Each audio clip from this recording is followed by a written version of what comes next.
Welcome back, everyone. You're listening to Paranormal M. Before we begin, please subscribe if you haven't already, and if you enjoy these stories, leave the video a like.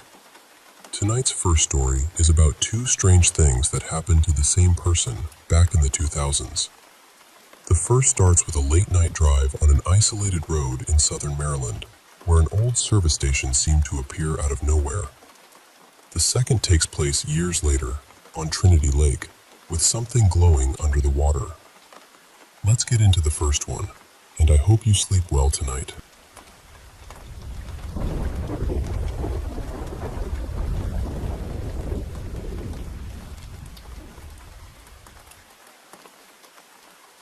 I've got two stories I've never been able to fully explain. They both happened sometime in the 2000s, and I'm still not sure I'd call them paranormal exactly. But strange? Absolutely. The kind of strange that settles into the back of your mind and keeps a little room there. The first one happened on an old back road in southern Maryland. I was driving late one night with a friend, Mara, and the road wasn't far from where we lived then. People around there had stories about it. Ghost lights, figures near the trees, things appearing where they shouldn't. So, naturally, we went looking. Not because we were brave, really. More because we were young, curious, and just foolish enough to think the dark might perform for us. It was summer, but not hot. The air coming through the open windows had that cool, damp feeling you get near fields and woods at night.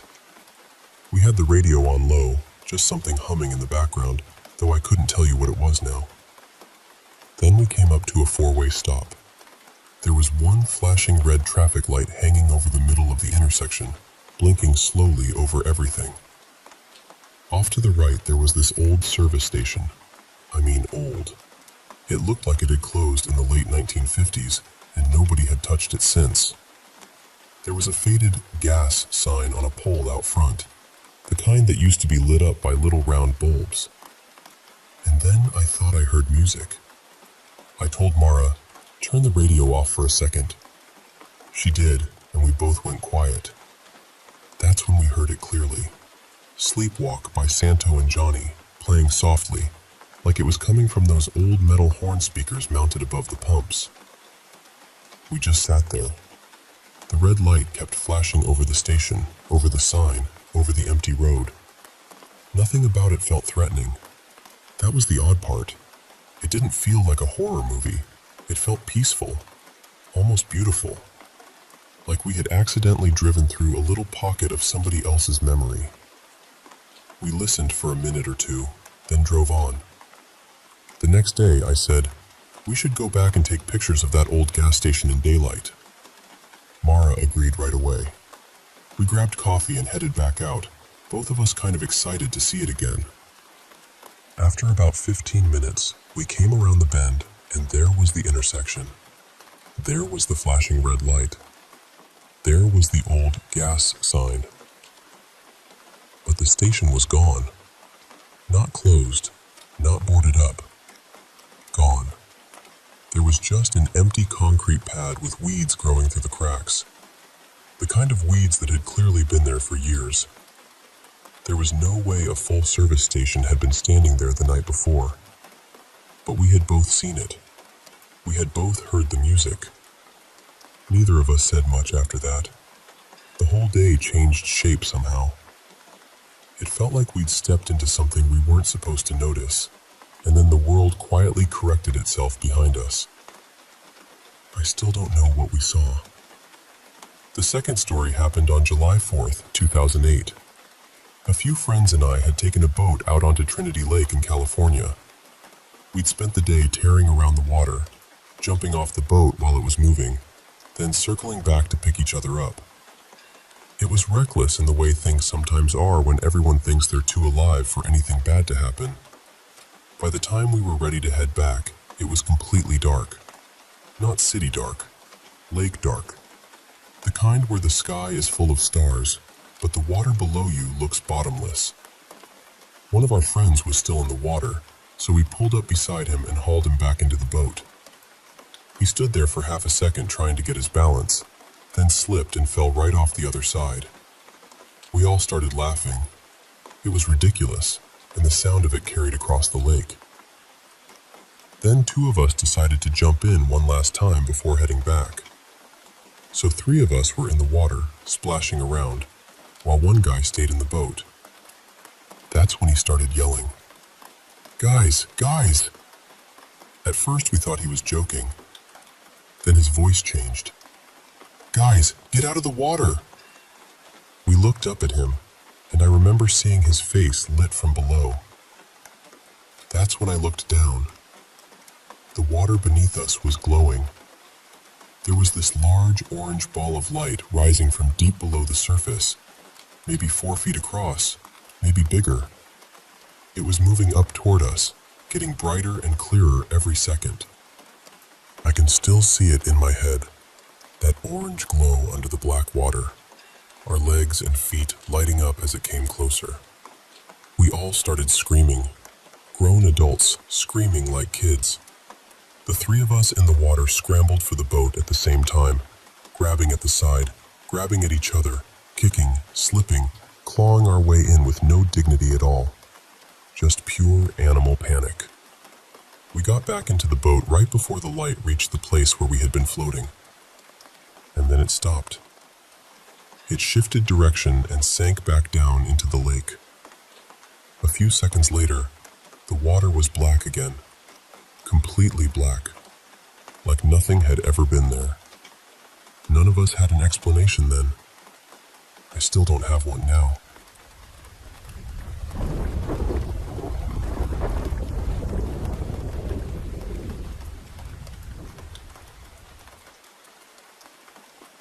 This happened about 1.5 years ago when we were on holiday in Turkey. We were staying at this resort in Antalya, right by the water, and one night my son, Leo, who was 10 at the time, and I got this lovely idea that we'd sleep out on the balcony so we could listen to the waves. In our heads, it was going to be peaceful and magical. You know, one of those holiday memories that feels all soft around the edges. In reality, it was not quite that. We didn't have enough pillows or blankets to make the balcony comfortable, so we were sort of shifting around on this hard little setup, trying to pretend it was cozy. And then, somewhere nearby, someone on another balcony had either a TV or a phone playing really loudly in German, so instead of the sound of the sea, we mostly had that. My husband was inside trying to sleep, and he was getting more and more annoyed because my son and I kept laughing and whispering. We were trying to be quiet, but you know how it is when you're trying not to laugh. Everything becomes 10 times funnier. Eventually, the person with the loud TV turned it off, and we both settled down properly. I thought, right, now we can actually sleep. And then a huge insect landed on me. I sat straight up and brushed it off, and that was it for me. I told Leo, "No, I'm done. This is uncomfortable, there are bugs, and we are absolutely not sleeping out here." But he said, No, let's just watch the sea for a little bit. Dad will be annoyed if we go back in and wake him up again." So we stayed there for a moment, looking out toward the beach. It wasn't far away, just a short walk from the hotel. The waves were dark and silver, and the whole place had that strange quiet you get at resorts late at night, where everything feels half asleep, but still somehow watching. Then I looked down. There was a path directly below our balcony. It ran past some sliding glass doors that led into the hotel, then along by an open-air restaurant area. And right in the middle of that path, there was this big, strange thing. I could not work out what I was looking at. I stared at it for a few seconds, waiting for my brain to make sense of it, but it just wouldn't. So I asked Leo, because I thought maybe his eyesight would be better in the dark. I said, "What is that?" And he went quiet for a second, then said, "I don't know." That made my stomach do this tiny little drop, because I expected him to say something normal. A trolley, a plant, a stack of chairs, anything. But he couldn't tell either. The only way I can describe what I saw is this. It looked like a huge pile of washing, maybe 7 or 8 feet tall, It had a round sort of base, like it was sitting on the ground, and there was something like a pole sticking out of the top. On the end of that pole was what looked like a round glass lampshade or bulb, but the rest of it was just impossible. A big, messy, shapeless bundle. Like laundry, but not laundry. Like an object pretending to be an object and doing a terrible job of it. And the oddest part was that the path wasn't completely dark. There were lights around. This wasn't some shadowy corner where your eyes could invent things. It was right there, in the middle of the path. Then two men came walking into view from the beachside. They looked like they'd been out for the evening, dressed quite smartly, walking quickly and talking in Turkish. And they just walked past it. Not around it in a careful way, not slowing down, not looking at it. They passed either side of it, far too close, as if they didn't see it at all. I'm not saying they walked through it. They didn't. But they moved so close to it that it made no sense if that thing was really there in the ordinary way. It was big. It was in the middle of the path. You couldn't miss it. At that point, I said to Leo, "We're going down. I need to see what it is." By then, my husband was awake and irritated, asking what on earth we were doing. But we didn't really explain. We just put our shoes on and ran downstairs. We were only one floor up, so it couldn't have taken more than a minute. And when we got down there, it was gone. Completely gone. There was nothing outside the glass doors. No hotel staff. No trolley. No equipment being wheeled away. No pile of anything. The path was empty. And somehow I wasn't even surprised. The second I started running downstairs, I had this feeling that whatever it was, it wouldn't be there when we arrived. We walked around for a bit, checking the nearby area, but there was nothing. No explanation hiding behind a corner. No object that had been moved. Nothing that looked even slightly like what we had seen. I asked Leo, "Tell me exactly what you saw." And he said, "I don't know. It was like a giant shop stand with big postcards on it. But then it was also like a furry orange cat. Like a man in a big costume. It was one thing and then the other." That really unsettled me, because that wasn't what I had seen. For me, it didn't change. I saw that strange tall pile with the glassy bulb shape on top. But for him, it seemed to shift between two completely different things.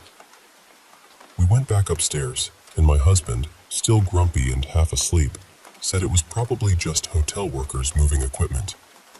But we would have seen them. We were down there so quickly. And whatever that thing was, it was big.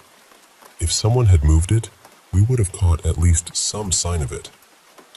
The thing that stays with me is how impossible it was to understand. Not frightening in a dramatic way, not like some monster from a film. Just wrong. Visually wrong. Like my brain kept trying to label it, and every label fell off. We were both wide awake. We hadn't dreamed it. We were talking, sitting up, looking straight at it. I've wondered so many times what it could have been. A djinn, maybe. Some kind of shape-shifting thing. Something that couldn't decide what it was supposed to look like to us. But that's the part I still can't get over. Because if you were trying to disguise yourself, why choose something so ridiculous?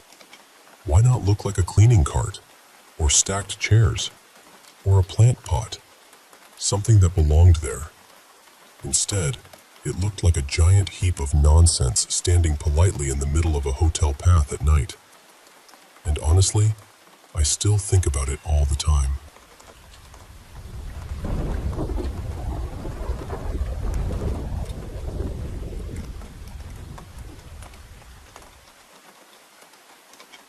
I want to tell you about something that happened to me in broad daylight. Something I still don't fully know how to explain. I was sitting out in my backyard one afternoon, listening to music through my headphones, just having a quiet moment to myself. Then I heard this sound. At first, my mind tried to make sense of it as something familiar, maybe metal crashing together, like a car accident out front. So I stood up and looked toward the street. But there was nothing there. No accident. No cars pulled over. No one shouting. Nothing. I sat back down, confused, and the more I thought about it, the more I realized it hadn't really sounded like a crash at all. It was strange, almost mechanical, but not in any normal way. The closest thing I can compare it to is something from a science fiction movie, like a portal opening or time tearing open. I laughed it off at first and figured maybe my headphones had glitched.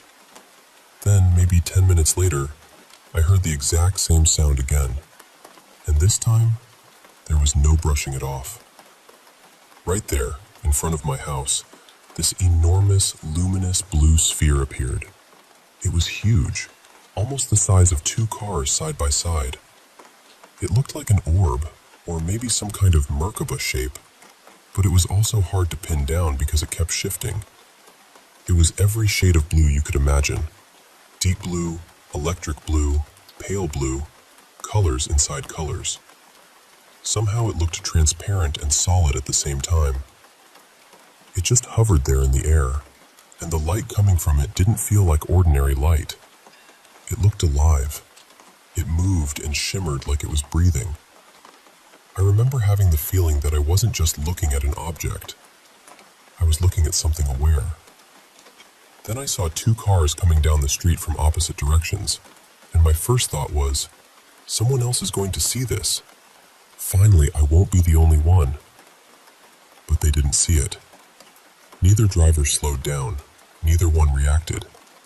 And as the cars passed through the sphere, the front of each car just vanished into it. For a split second, when both cars were inside it, they disappeared completely from view. Then they came out the other side and kept driving like nothing had happened. After that, the orb moved. It almost seemed to pull itself backward, like it was gathering force, and then it shot forward toward my front yard. I didn't know what to do with what I had just witnessed.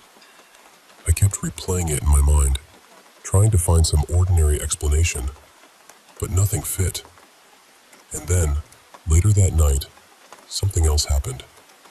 I was near the back of the house when I saw a tall figure made of white light moving along the side of my backyard. It had a human shape, but no face, no eyes, no mouth, no details.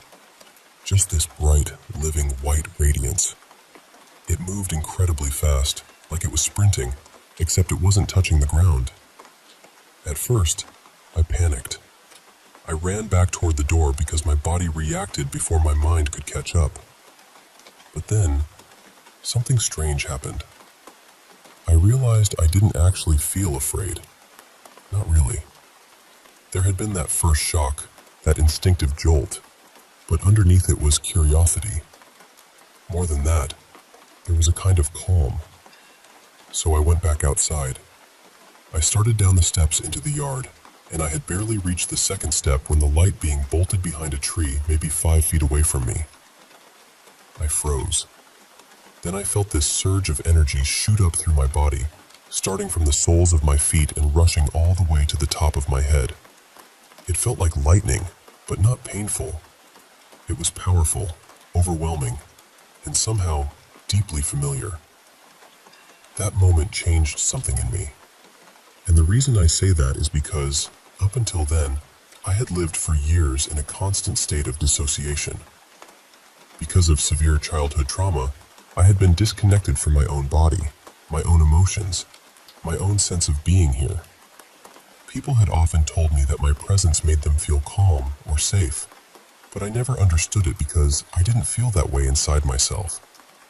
I had been cut off from my feelings for a very long time. I think some part of me had left in order to survive. But that night, after that encounter, I felt something return. I don't have perfect words for it. The closest I can say is that it felt like my soul finally felt safe enough to come back into my body. Afterward, I researched everything I could. I read about soul retrieval, about the idea that parts of us can leave during trauma and return when we are finally ready.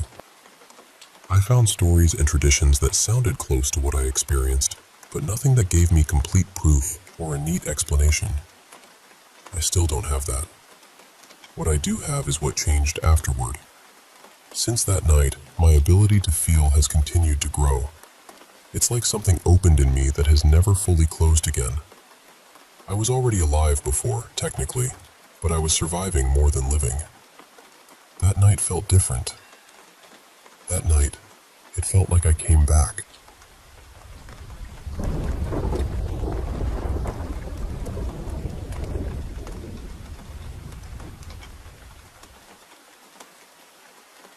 I should start by saying that whatever was happening out there has not happened in a while. It came up recently when my brother and I were talking about strange things we've experienced, and it made me realize I had never really told this story all the way through. Some of the details are a little blurry now, because the strangest parts happened a couple of summers ago. So I'm only going to talk about the parts I feel sure about. I live out in a rural part of northern Georgia, close to the base of the Appalachian Mountains. It is quiet here in a way that feels heavy sometimes. At night, you mostly hear insects, leaves moving, maybe an animal calling from somewhere far off. Because of where I live, I've definitely wondered more than once if what I heard could be connected to some kind of local folklore or cryptid story. This started during the summer of 2023, sometime around late June, and it seemed to happen again during the same part of the year in 2024. The sounds always came from the far edge of my property, near a small pond that sits close to my neighbor's field. And what made it even stranger was the timing. It usually happened between about 10 at night and midnight, and then it would just stop. The first time I heard it, I thought it was a flute. It was very faint, almost buried underneath the cicadas and the wind moving through the trees. But it was there, a thin little tune drifting from the direction of the pond. I remember freezing because, in all the years I've lived here, I have never known anyone to be out there at night. The only things I ever see near that water are my neighbor's animals, mostly donkeys. The sound would fade in and out. Sometimes it got soft enough that I thought I was imagining it, and then it would rise again, just enough for me to know I wasn't. There may have been another sound too, something like slow, rhythmic tapping or drumming, but I'm less sure about that part. It's hazy. For most of 2023, that was all it was. Just that strange music now and then, always from the same direction. Then, in June of 2024, it came back. By that point, I started going outside and listening to it for longer stretches of time. Sometimes I would stand there for 10 or 15 minutes, just trying to figure out what I was hearing. I tried to get other people to come outside and listen, but every time I brought someone out, the sound would stop before they could hear it. After a while, strangely enough, I started to enjoy it. I told myself maybe someone nearby just liked playing music outside in the summer. Maybe they sat by the pond at night because it was peaceful. It was odd, sure, but I tried to convince myself it was harmless. Then I heard the children. It was brief, but I know what I heard. It sounded like 2 or maybe more small children talking over one another, almost like they were playing. Their voices seemed to move around near the pond, but there was no splashing, no footsteps, nothing else that made sense with it. Just those voices, and then silence. After that, I stopped going out of my way to listen for the music. It didn't feel peaceful anymore. The last time I remember hearing the flute was in July of 2024. Same place, same kind of tune. This time, I managed to get my younger brother outside in time, and he heard it too. That was honestly a relief, because it meant I wasn't the only one. He helped me explain to my family that there really did seem to be someone, or something, playing an instrument near the pond at night. There's one more detail that still bothers me. Near that pond, there's an old barn. It's run down now, half swallowed by trees, vines, and brush. At night, between the barn and the dark, you can't really see the pond at all. Years earlier, around 2017, before my current neighbors moved in, the property was empty and up for sale. A few of us went exploring back there. On the back side of the barn, I remember seeing writing painted in blue spray paint. I think it was either Spanish or Latin, and there was a star painted near it too. I started to read the words out loud, but someone immediately told me to stop, which, looking back, was probably fair. At the time, I didn't think much of it. Now, thinking about the music, the voices, the timing, and how it always seemed to come from that same isolated spot, I can't help feeling unsettled by it. Nothing happened at all during 2025. I haven't heard anything so far this year either. But I still think about it every summer. The strangest part is how seasonal it felt, almost like whatever was happening only came around during those warm months.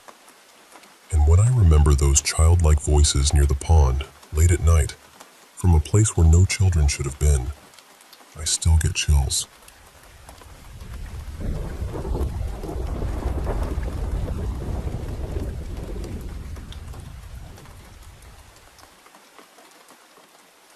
I want to tell you about the closest thing I've ever had to a paranormal encounter.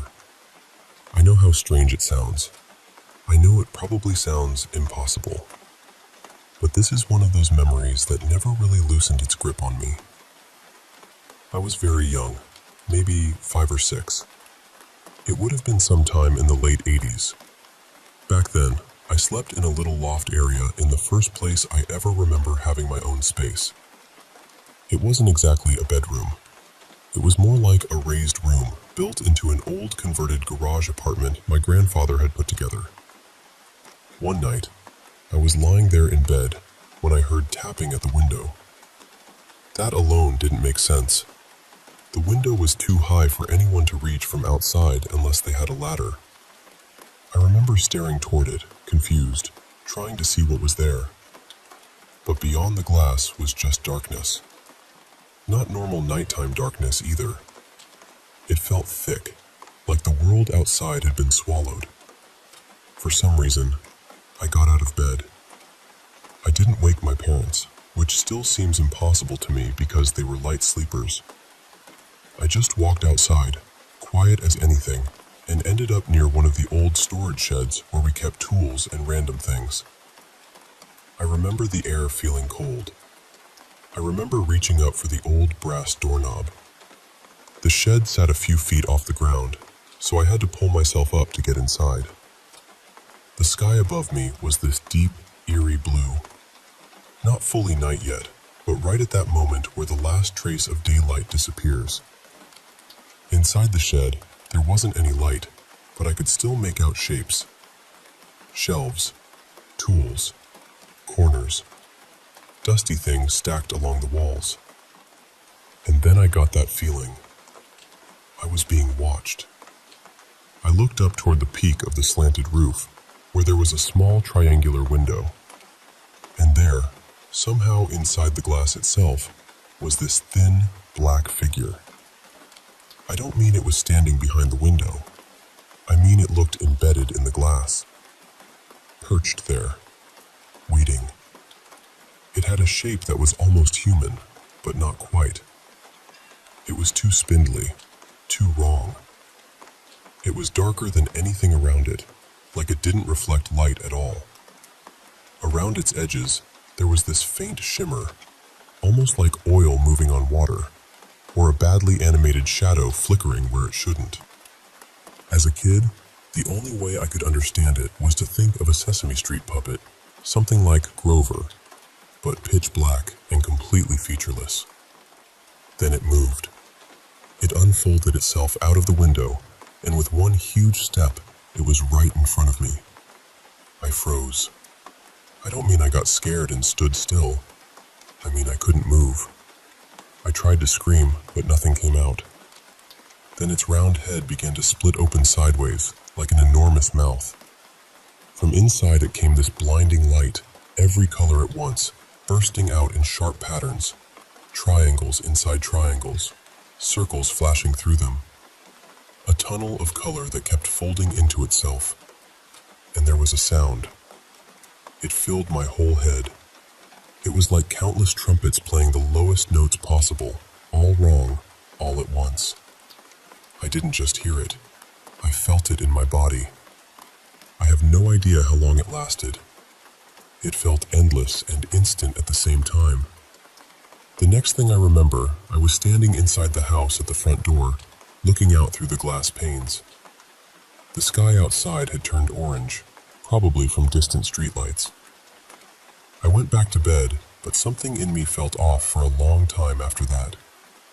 Over the years, I tried to explain what happened, but people dismissed it. I was too young. It was a dream. It was imagination. And honestly, I understand why they would say that. But it didn't stop there.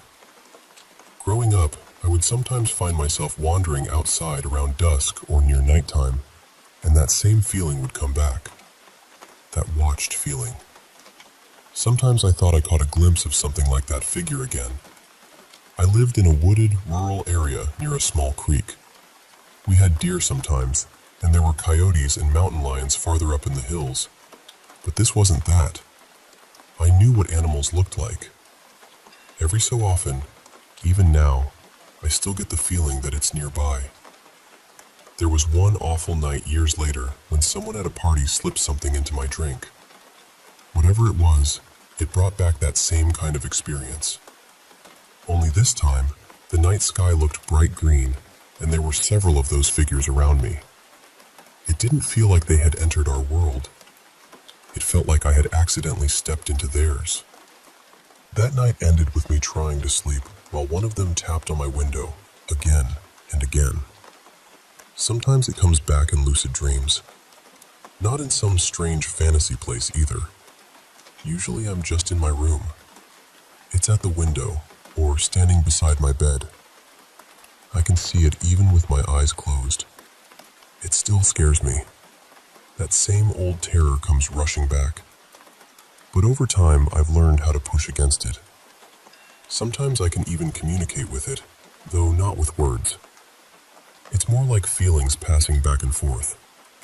And when I show it that I see it, when I face it without letting the fear take over completely, it changes.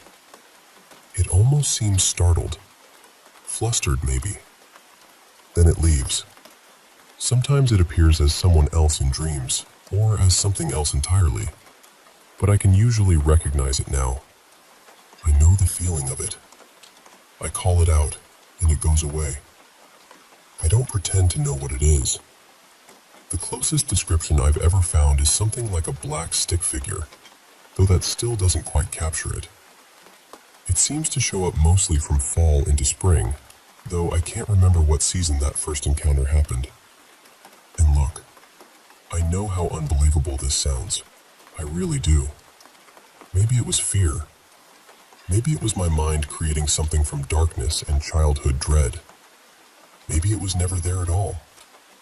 But whatever it was, the effect it had on me was real.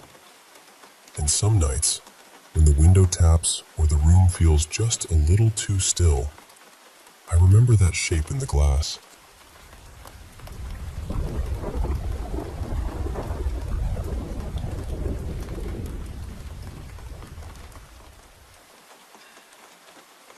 I've always felt like I had a pretty strong sense of intuition. Not in a dramatic way, like I could predict the future or anything. It was more like this quiet inner alarm that would go off before I had any real reason to be afraid. And over time, I started to notice that anxiety and intuition didn't feel the same to me. Anxiety felt scattered, heavy, loud, in a way that made everything blurry. But intuition felt clean and sudden, almost sharp, like something in my stomach had been tapped with the edge of a blade. The thing is, that feeling wasn't the only strange part of my childhood.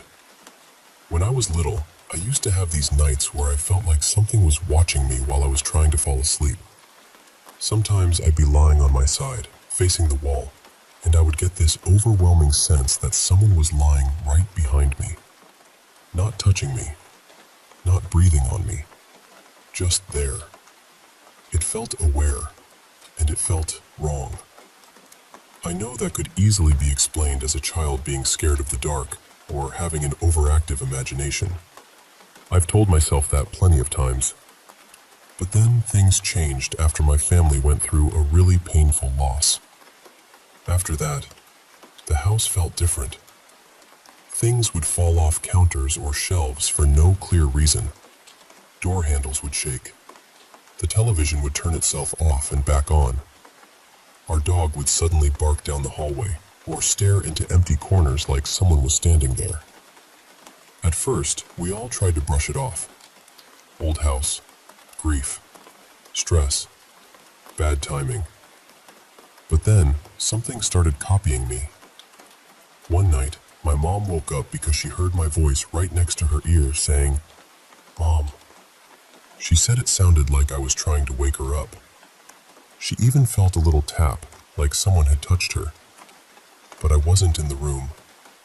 Another time, she heard her own name spoken in my voice. And on one of those nights, I wasn't even home. I was sleeping over at a friend's house. Then my older sister, Liana, had her own experience. She was in her room when she heard what sounded exactly like me outside her door. It was whispering her name, then saying, "Hey," over and over again. At first, she thought I was trying to scare her, so she ignored it. But it kept going. Finally, she snapped and told me to stop. That's when she said the voice changed. It wasn't my voice anymore. She said it turned into this horrible, growling, hissing sound right outside her room. She got so scared that she ran down the hallway to wake me up. And I remember that night clearly, because when she came to get me, I looked toward the dark end of the hallway and saw what looked like two cat-like eyes staring back at us. After a while, we had the house blessed, and honestly, after that, things seemed to stop. Years went by, and I tried not to think about it too much. But then I had another experience that still bothers me. I was taking a nap, and I had what felt like either a lucid dream or an out-of-body experience. I remember seeing myself asleep in bed. Then I was on the floor, crawling toward the clock in my room because I was trying to read the time. That's when I saw it. There was this dark, cloud-like shape hovering over my sleeping body. And then I heard a voice inside my head say, "We have you now." I know how all of this sounds. I really do. I'm open to the idea that some of it could be explained by grief, stress, sleep paralysis, hypnagogic hallucinations, or the mind trying to make sense of fear. I'm not trying to force one explanation over another. But the part I keep coming back to is the mimicking. Why would something copy the voice of someone who is still alive? Why me specifically? That's the part I've never been able to shake. So I'm just wondering if anyone else has experienced anything like this, especially something imitating a living person's voice. I'd really appreciate any insight, even if it's just a grounded explanation or a similar story.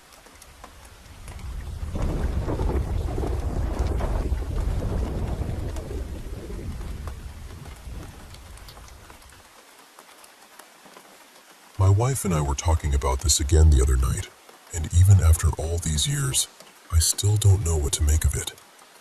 It happened about 6 years ago when we drove out to this small farming town for my cousin Daniel's wedding. I was in the wedding party, so there was no way I could skip it. The problem was, a few years before that, I'd been in a pretty serious car accident, and ever since then, long drives had made me anxious. But strangely enough, the drive there was fine, calm even. We stayed in this little rental house outside town, tucked off a gravel road with fields on every side. It had this huge front window that looked out over nothing but dark farmland. During the day, it probably seemed peaceful. At night, it felt like the house was staring into a black ocean. The wedding was lovely, but we left early before the music and dancing really got going. We were tired, and honestly, I was already thinking about the drive back. We went to sleep early, but for some reason, both of us woke up around 4:15 in the morning, completely alert. I remember turning to my wife, who was my girlfriend back then, and saying, "I actually feel okay to drive. Maybe we should head home now, beat the traffic, grab coffee somewhere." So that's what we did. It was bitter cold outside, probably somewhere in the high 30s, and the world was pitch black except for a lonely porch light here and there.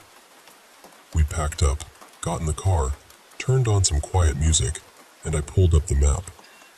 There was a back road route through the countryside that looked faster than the highway, so I took it. At first, everything felt fine. Then we passed this old barn. It was leaning a little, made of gray, weathered wood, sitting alone beside the road. The second we got near it, this dense fog seemed to appear from nowhere. Not a light mist, a thick, strange curtain of it, wrapped around the barn like it belonged there. We drove straight through it, and I remember both of us commenting on how sudden it was. Then, the moment we came out the other side, headlights appeared behind us. A red pickup truck pulled onto the road right after us. Older model, beat up, with one headlight slightly brighter than the other. At first I thought, okay, someone else is out early. But then the truck started swerving. It drifted over the center line, then back again. It kept edging out like it was going to pass, then falling back behind us. I slowed down, thinking, "Go ahead, man, just pass." But when I slowed down, he slowed down too. Then he got right up on my bumper. And I mean close. So close I couldn't see the front of his truck anymore, just the glow filling the whole back window. This went on for maybe 20 minutes. He'd drop back, speed up, flash his brights, swerve like he was trying to scare us, then ride our bumper again. My hands were locked on the wheel. My wife was sitting perfectly still, watching him in the mirror. Neither of us wanted to say what we were both thinking. After about half an hour, he finally put on his turn signal, and I felt this huge rush of relief. We came up to a red light, and he was signaling like he was about to turn off. But when the light changed, he didn't turn. He stayed right behind us.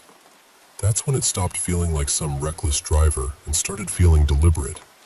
He kept doing it, swerving, flashing his lights, pretending to pass, pulling up so close it felt like he was trying to push us off the road. And the strangest part was that the fog never went away. It stayed around us the entire time, even though we were moving through miles of open country. It felt like we had driven into something and couldn't get out. After almost an hour of this, we finally reached a bigger main road. More lights, wider lanes, a few signs of civilization. And just like that, the truck backed off. It turned into an empty church parking lot, rolled slowly toward the far side, and disappeared into the darkness. We drove the rest of the way home barely saying a word. To this day, I still don't know what happened out there. Maybe it was just some dangerous lunatic on a back road at 4 in the morning. But every time I think about that barn, that fog, and those headlights appearing the second we came through it, I get the same cold feeling in my chest. Because it didn't feel random. It felt like something had been waiting.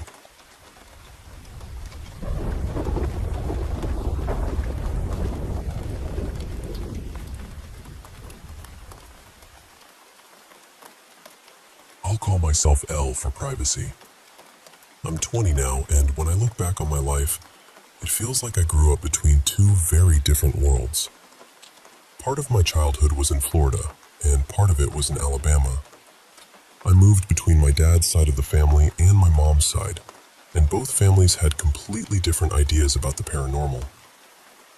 My dad's side was very Catholic, but they also believed deeply in spirits, curses, reincarnation, dark presences, and brujeria. When I was little, there were rooms in my cousin's house that we were never allowed to go into. He was involved in witchcraft, and the adults took that seriously. My abuela would make us stay in our rooms whenever certain people came over. There was one man they called the Voodoo Man, and we were told not to look at him, speak to him, or ask anything about him. Back then, I was more curious than scared. But even as a child, I could tell the adults weren't pretending. They were genuinely afraid of certain things. Later, we moved to Alabama onto my mom's family land. That place had a completely different kind of heaviness to it. It was deep in the woods, behind a long gravel road and a locked gate. There were old barns, empty workshops, hunting trails, abandoned houses, and a family cemetery down the hill.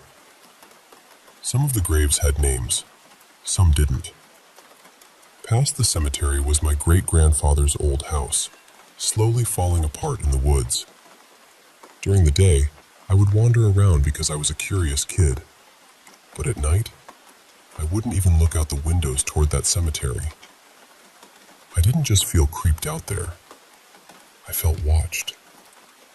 And the strange thing is, my mom had felt it too, long before I was ever born. She told me her friends hated sleeping over because they thought the property was haunted. One night, one of her friends woke up crying because she said she saw lights moving through the cemetery and heard 3 loud knocks at the front door in the middle of the night. Her mom had to come get her around 2 a.m. because she was so terrified.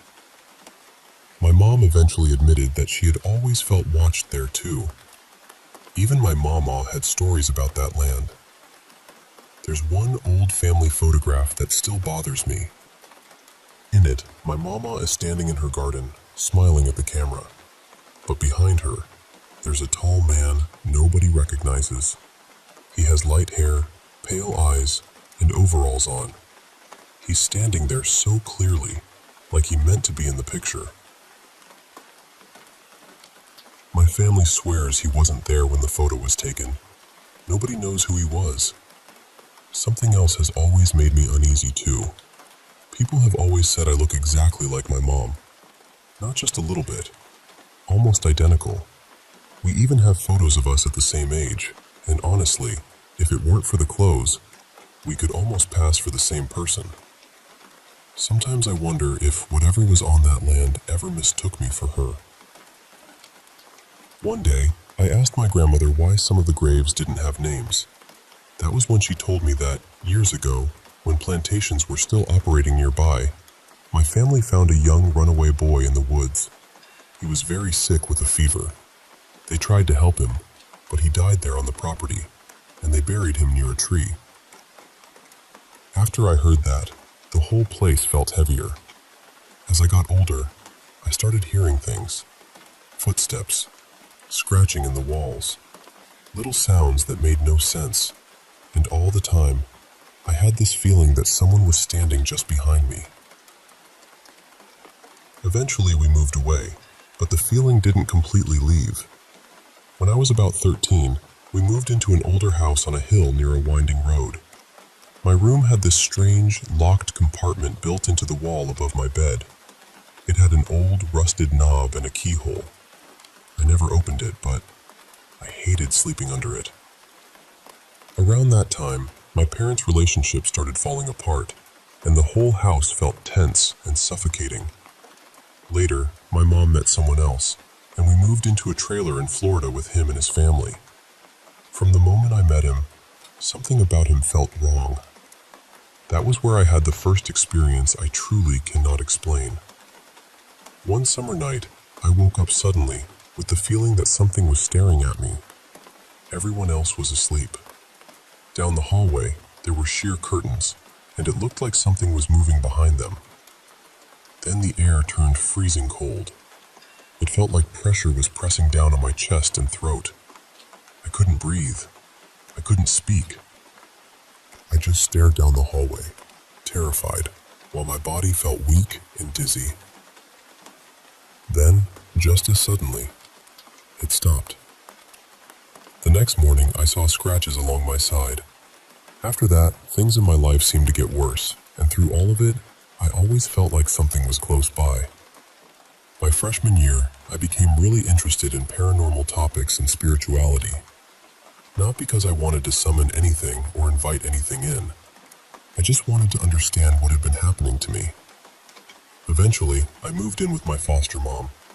Things were peaceful at first, but after a while, strange things started happening there too.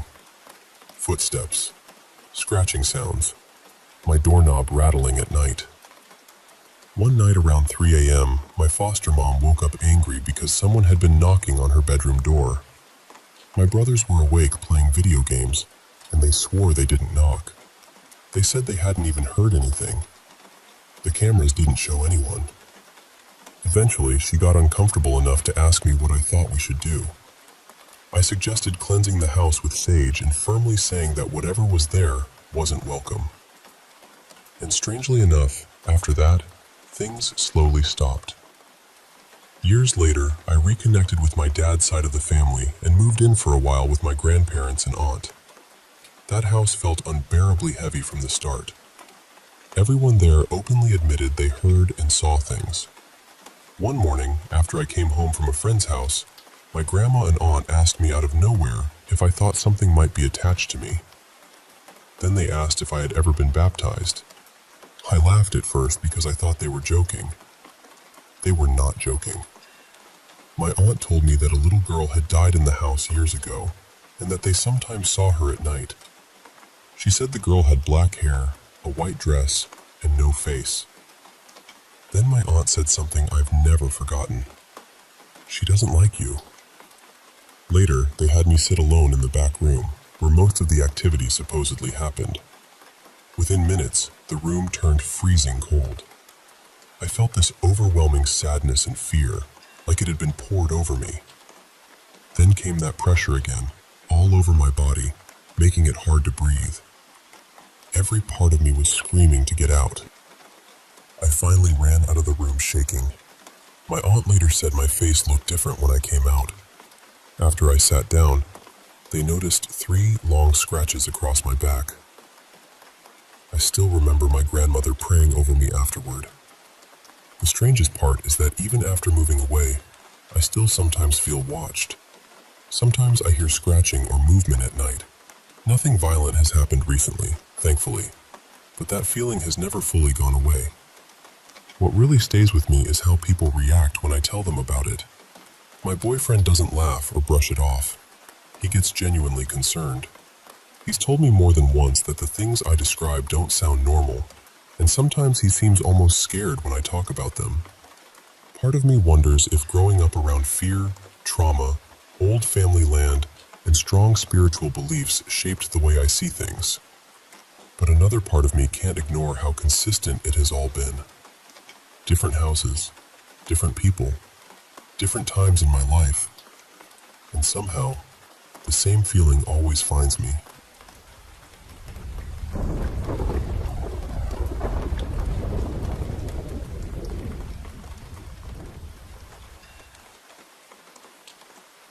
Before I get into this, I should probably say that I've never really been someone who believes in paranormal things. I'm not completely closed off to it, honestly. Part of me would love to be proven wrong. But whenever something strange has happened to me, my brain always tries to explain it away as stress, imagination, or maybe even some kind of hallucination. Still, these memories came back to me recently, and even now, they feel strange enough that I think they're worth telling. The first one happened when I was around 11 or 12, maybe a few weeks after my great-grandfather passed away. I was home by myself, just staying in my room like usual. At some point, I needed to go to the bathroom, so I got up and opened my bedroom door. And there he was. My great-grandfather was sitting on the floor in the hallway, right near my grandfather's bedroom door, looking straight at me. He didn't look sick. He didn't look like a ghost from a movie. He looked exactly the way I remembered him when he was alive. Real, solid, present. I froze. I don't think I even breathed properly for a few seconds. Then I shut my door and went right back into my room. I stayed there for what felt like forever, probably close to an hour, trying to convince myself to go back out. I kept telling myself I must have imagined it. I was scared, but I still really needed to use the bathroom, so eventually I opened the door again. He was still there. Same spot, same position, same quiet stare. That was enough for me. I closed the door locked myself in my room, and stayed there until my parents came home. The next experiences happened years later, when I was in high school. They weren't really one single event, more like the same thing happening more than once. The house I grew up in was split into two connected parts. One side had the bedrooms and living room, and the other side had the kitchen and bathroom. One night, I was in the bathroom when I suddenly heard stomping outside. And I don't mean normal footsteps. This sound was heavy, huge. It didn't sound like a person, and it didn't sound like an animal either. It was something moving back and forth between the two parts of the house, stomping hard enough that I could feel the fear crawl right up my spine. I just stayed in the bathroom, completely still, listening to it go on for at least 10 minutes. Even after it stopped, I waited nearly an hour before I worked up the courage to run back to my bedroom. Then it happened again another night. Same place, same time of day, same awful stomping. I waited it out again, sitting there in the bathroom, trying to calm myself down. After it finally stopped, I thought, okay, this is my chance. I was getting ready to make a run for it. And then it started again. That time, I was trapped in there for hours, too scared to leave. It happened once when I was on the bedroom side of the house too, but I felt a little safer because my family was closer. Every time it happened, I told my parents. They went outside to check, but they never found anything. I even tried stomping as hard as I could later, just to see if I could recreate the sound. It wasn't even close. Not remotely. Those are the biggest memories, but they weren't the only ones.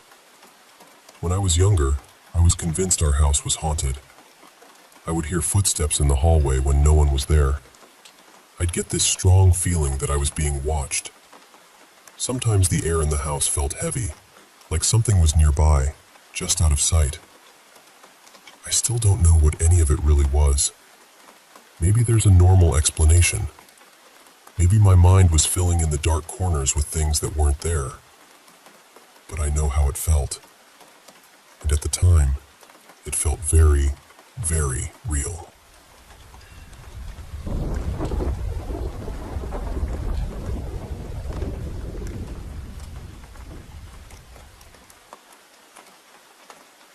I still don't really know what to make of this, and honestly, part of me keeps wondering if my brain was just exhausted and filling in shadows. Back in April, I moved out of a newer apartment and into an older place because the rent at my previous place had gotten completely out of hand. My landlord had already been frustrated with us being behind on rent a few times, and eventually, we were given 10 days to find somewhere else. So I was rushing, stressed, and just trying to land anywhere decent. That's how we ended up in this older apartment in downtown New Westminster.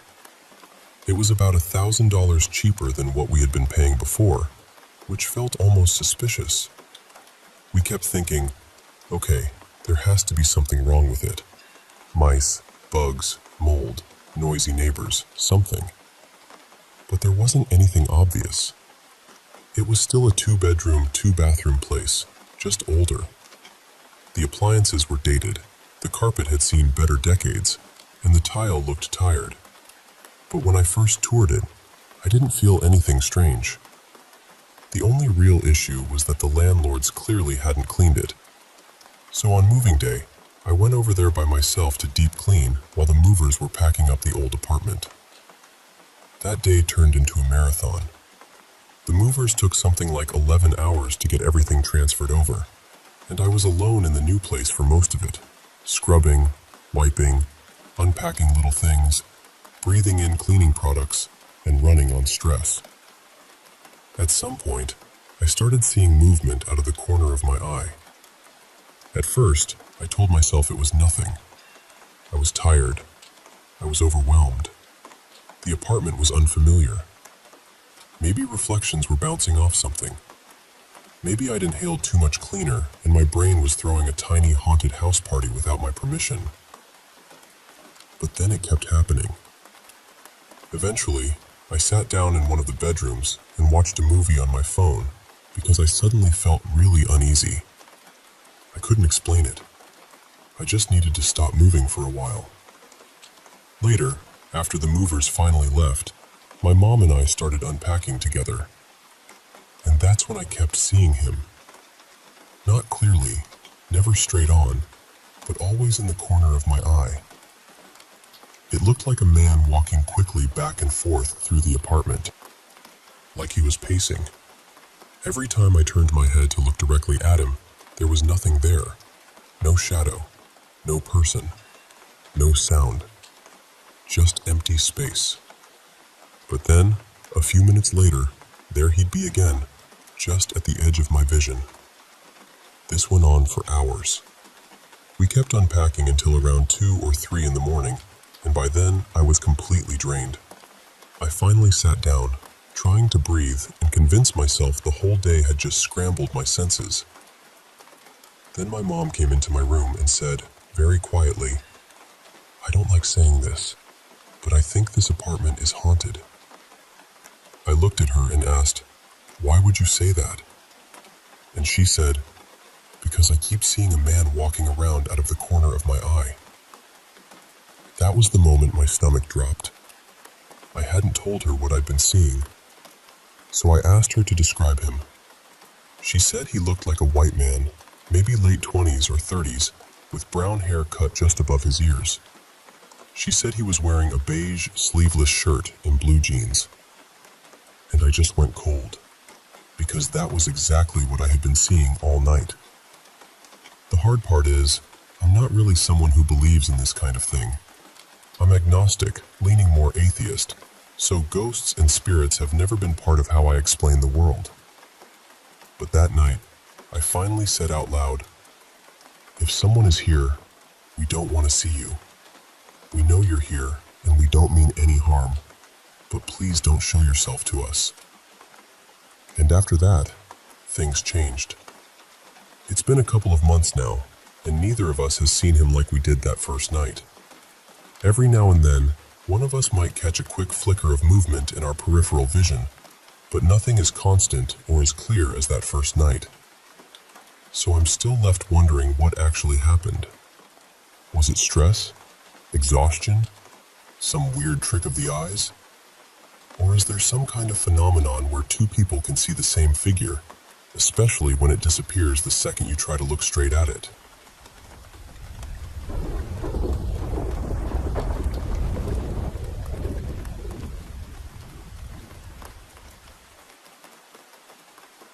I went to Donner Memorial State Park last summer with my family while they were visiting us in California. My husband Mark and I thought it would be a meaningful place to take everyone. It was mid-July, one of those bright, hot, trucky days where the sky looks almost polished and everything around you feels green and alive. The trail there loops along Donner Creek. One side opens up near this flat, marshy meadow, and the other side is more wooded and shaded. We came in through the wooded entrance first, passing the huge boulder where one of the Donner Party cabins had once been built against it. After that, we crossed the creek and followed the path around the other side. I'm always stopping to take pictures, and that day was no different. The place looked strangely beautiful. Blue sky, tall evergreens, sunlit grass, all of it so peaceful on the surface. I remember thinking how odd it was that somewhere with such a tragic history could look that calm. At one point, I looked up from my phone and realized my family had already rounded a bend ahead of me. There were a few other visitors behind me on the trail, so I hurried a little to catch up. The path crossed a marshy section on a boardwalk, then changed into sandy ground before meeting a strip of asphalt.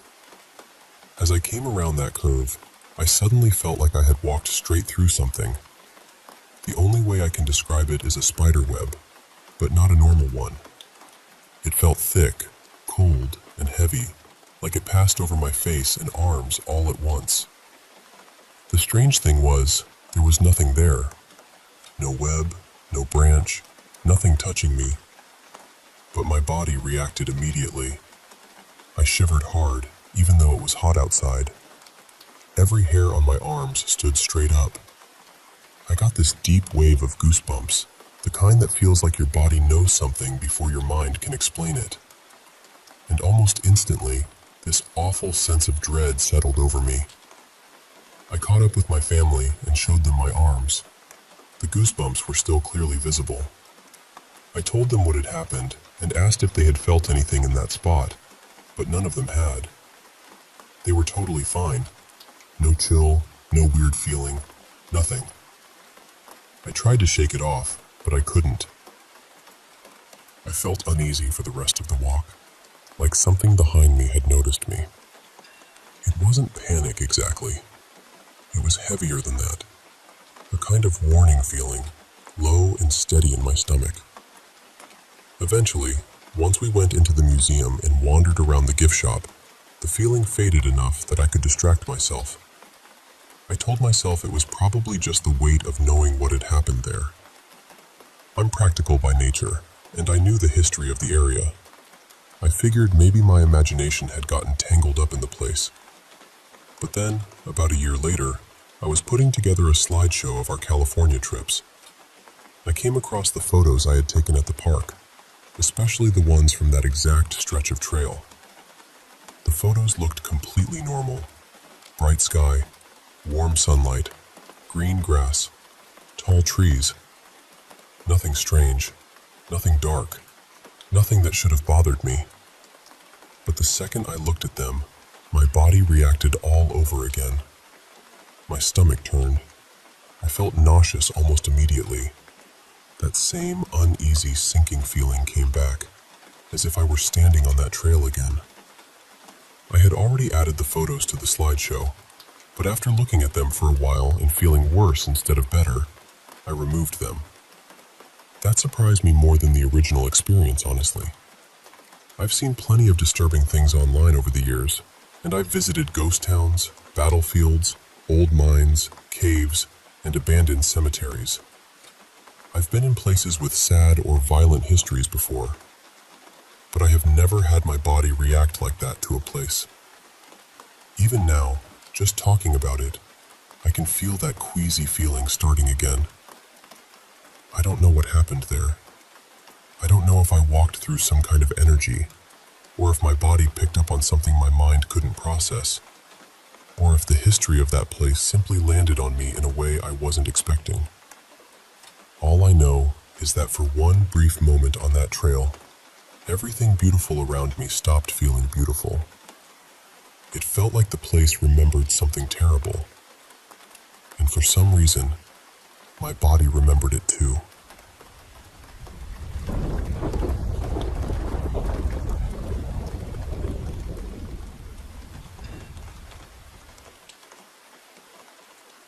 I lived in this little duplex out near the woods when I was a kid, but only for about 2 years.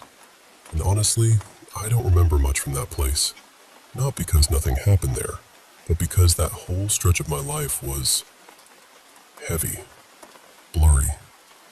The kind of time your brain quietly folds up and puts away somewhere dark. My mom's sister, my Auntie Lena, had passed away from cancer not long before. A few months later, my baby sister was born early, and she was really sick. Nobody knew if she was going to make it. My parents were barely holding themselves together. My dad was deep in addiction, and my mom was just trying to survive, medicated and numb, moving through the days like she was underwater. My little sister was named after my aunt, too, which made everything feel even more tender and painful. And if it hadn't been for my granny stepping in, I really believe my sisters and I might have ended up in foster care. I even failed first grade while we were living there. So when I say I don't remember much, I mean it feels like trying to look through fogged glass. This was more than 20 years ago. Anyway, not long ago, my older sister and I were talking about that duplex. We were remembering how strange it felt there, how creepy some of the nights were, and she brought up something that I had completely forgotten. A memory I guess my mind had buried so well that when she said it, I just sat there thinking, wait, what? There were 3 duplexes out there, tucked back near the bush across from the town airport. Ours was the closest to the main road. The one farthest down had a young brother and sister living in it, and my sisters and I became friends with them. They ended up moving away while we were still living in our place, but before they left, my mom let us sleep over at their house one night. I don't remember much about playing there during the day. I just remember the feeling of that house. It made me uneasy, not in a way I could explain as a kid, just this quiet wrongness sitting in the corners. That night, I slept in the little girl's bunk bed. She was on the bottom bunk, and I was on the top. I don't remember where my sisters slept. I only remember being up there, feeling way too close to the ceiling, like the room was pressing down on me. At some point, I fell asleep. Then I woke up suddenly, and right away, I felt watched. Not just scared from a dream, not confused, watched. I was lying there under the blanket, completely frozen. The bunk bed was lined up with the doorway, so if I turned my head and looked over the edge, I could see straight out into the hall. And I remember feeling this pull toward the doorway, almost like my eyes were being dragged there. I didn't want to look. Every part of me was screaming not to look. I hid under the blanket, shaking, heart pounding so hard it felt like my whole body was buzzing. There's something about being a kid under a blanket that makes you think nothing can touch you there. Like cotton has magic in it. I stayed like that for as long as I could, but that feeling didn't go away. Eventually, I peeked. At first, everything was almost completely black. There was just a little bit of light coming in from the window near the foot of the bed, barely enough to see the room. I looked toward the window first, and everything seemed normal. Then my eyes moved to the doorway, and I saw something there. It looked almost like heat waves, or that weird shimmer you see above a barbecue when propane hits the air. It was thin and distorted at first. Then it started becoming more solid, turning into this faint white smoke. And then I realized it had a shape. A head. A body. Legs. Within a second, it looked like my Auntie Lena. That's the part that still bothers me, because she didn't look like the healthy version of herself. She looked the way I remembered her after chemo. She had on this blue coat, and she had her head wrap. I remember those details so clearly. The smoky white shape sort of shifted into color, and then there she was. As soon as I understood what I was seeing, I rolled onto my back and started sobbing. I didn't scream. I didn't climb down. I just stared at the ceiling and cried as quietly as I could, trying to breathe, trying to calm myself down. It felt like I lay there for hours. Eventually, I must have fallen asleep again, because the next thing I remember is later on, telling my older sister what had happened. She told my mom in the car on the way home, but I don't remember my mom's reaction. I don't even remember that conversation clearly. And then, somehow, I forgot the whole thing. Completely. When my sister reminded me years later, it hit me like a punch in the stomach. She said, "Remember when you saw Auntie Lena at the neighbor's house?" And I was just staring at her like, "What are you talking about?" Then she explained it. The sleepover. The bunk bed. What I told her the next morning. And all at once, the memory came back. Not slowly, not in pieces. It flooded in, and suddenly I was that scared little kid again, lying in the top bunk, staring at the doorway. Ever since then, I've gone back and forth about what it was. Part of me wonders if it really was my auntie. Another part of me thinks maybe I was just a traumatized kid, surrounded by grief and fear, and my brain created something out of all that darkness. Maybe I saw what I was most afraid of. Or maybe I saw what I missed. I don't know. The hardest part is that if it was her, I hate thinking she appeared to me still looking sick. But then again, maybe that was the only version of her my child mind could recognize. Maybe if there was something there, It came through in the only shape I knew. I still don't have an answer. I only know that the fear I felt that night was real. The memory, once it came back, felt real.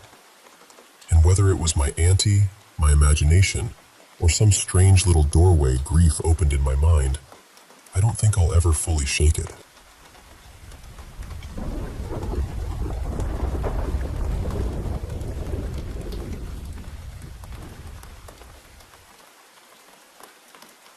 I was probably around 11 when all of this happened. My family had just moved into this new house, and honestly, at first, I loved everything about it. The backyard felt massive to me. My bedroom was bigger than any room I'd had before, and we even had a fireplace, which made the whole place feel warm and kind of magical. For a while, I really thought we had found the perfect home. But then, I started noticing something. It was this shadowy figure, always just at the edge of my vision. I'd see it for a split second, turn my head, and it would be gone. At first, I tried to brush it off. You know, little kid imagination, weird lighting, things like that. But my family had always said I had a strange sensitivity when it came to seeing or feeling things. So, part of me knew I shouldn't completely ignore it. It kept happening for a while, just quick glimpses here and there. And then one night, it changed. I was in the living room with my mom and my younger sister, and we were all watching TV together. I got up to use the bathroom, and I left the bathroom door open. From where I was sitting, I could see straight down the hallway into the living room. The kitchen was off to the side, and my bedroom was close by, right near the bathroom. While I was in there, I saw the shadow figure again. But this time, it didn't vanish. It came out from the kitchen and moved right across the hallway, directly in front of the bathroom door. Then it turned so sharply and went straight into my bedroom. And the speed of it was what scared me the most. It didn't move like a normal person. It was unnaturally fast, almost like something from a vampire show, but I could still clearly see it. It wasn't just a blur. It was there. I completely froze. Then I ran back into the living room, half-dressed and panicking, trying to tell my mom and sister what I had just seen. I could barely get the words out because I was so scared. After that night, I still caught little glimpses sometimes, but nothing ever happened as clearly or as terrifyingly as that. About a year later, my older sister Marissa got her first apartment. She was around 19, and she invited us over for a sleepover. Later that night, things had calmed down, and I was lying on her bed waiting for my other sister to finish showering so we could play Monopoly. Marissa walked past the bedroom, glanced in, and then suddenly stopped. She backed up slowly and just stared at me with this worried look on her face. She had always been very into spirits and paranormal things. She used to visit graveyards with her friends and believed she could sense things too. At first, she didn't really explain what was going on. She just started cleansing the apartment, and then she cleansed me too. After she finished, she finally told me what she had seen. She said there had been a shadow figure hovering above me, up in the corner of the room near the bed. She said it felt dark, evil even. And then she told me I didn't need to worry about that shadow figure anymore. The strangest part is that Marissa had lived with my dad, so she didn't know anything about what I had been seeing in that house. I had never told her about that awful night in the bathroom, or the thing that ran into my room. But after she cleansed me, I never saw it again.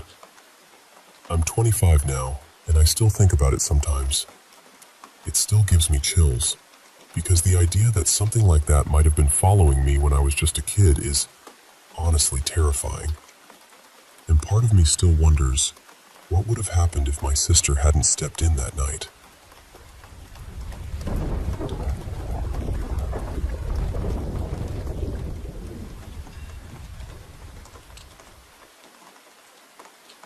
Hi, I want to tell you about something that happened when I was a kid. Something I've carried with me for years.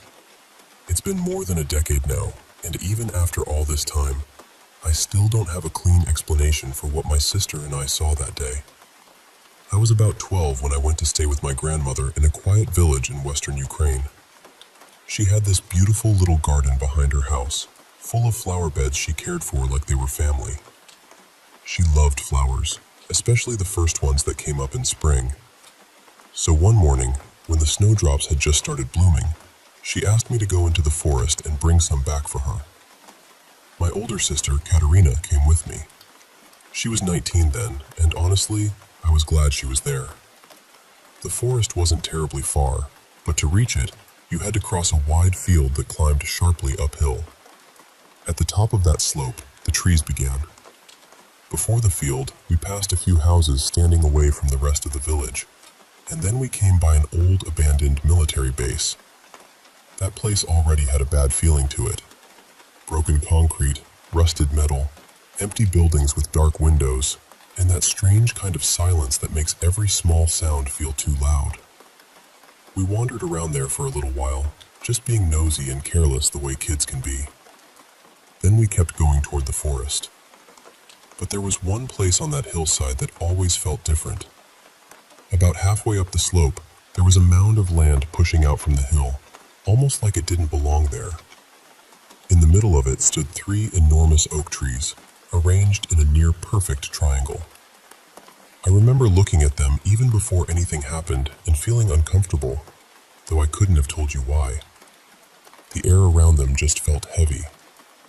We reached the forest, picked a basket full of snowdrops, and started heading back down through the field. On the way, I noticed small clumps of dry grass or straw scattered all over the ground. I started stepping on them for fun, just crunching them under my shoes. My sister looked at me and said, very seriously, "Stop doing that. You might wake something." I laughed it off. I thought she was just trying to scare me.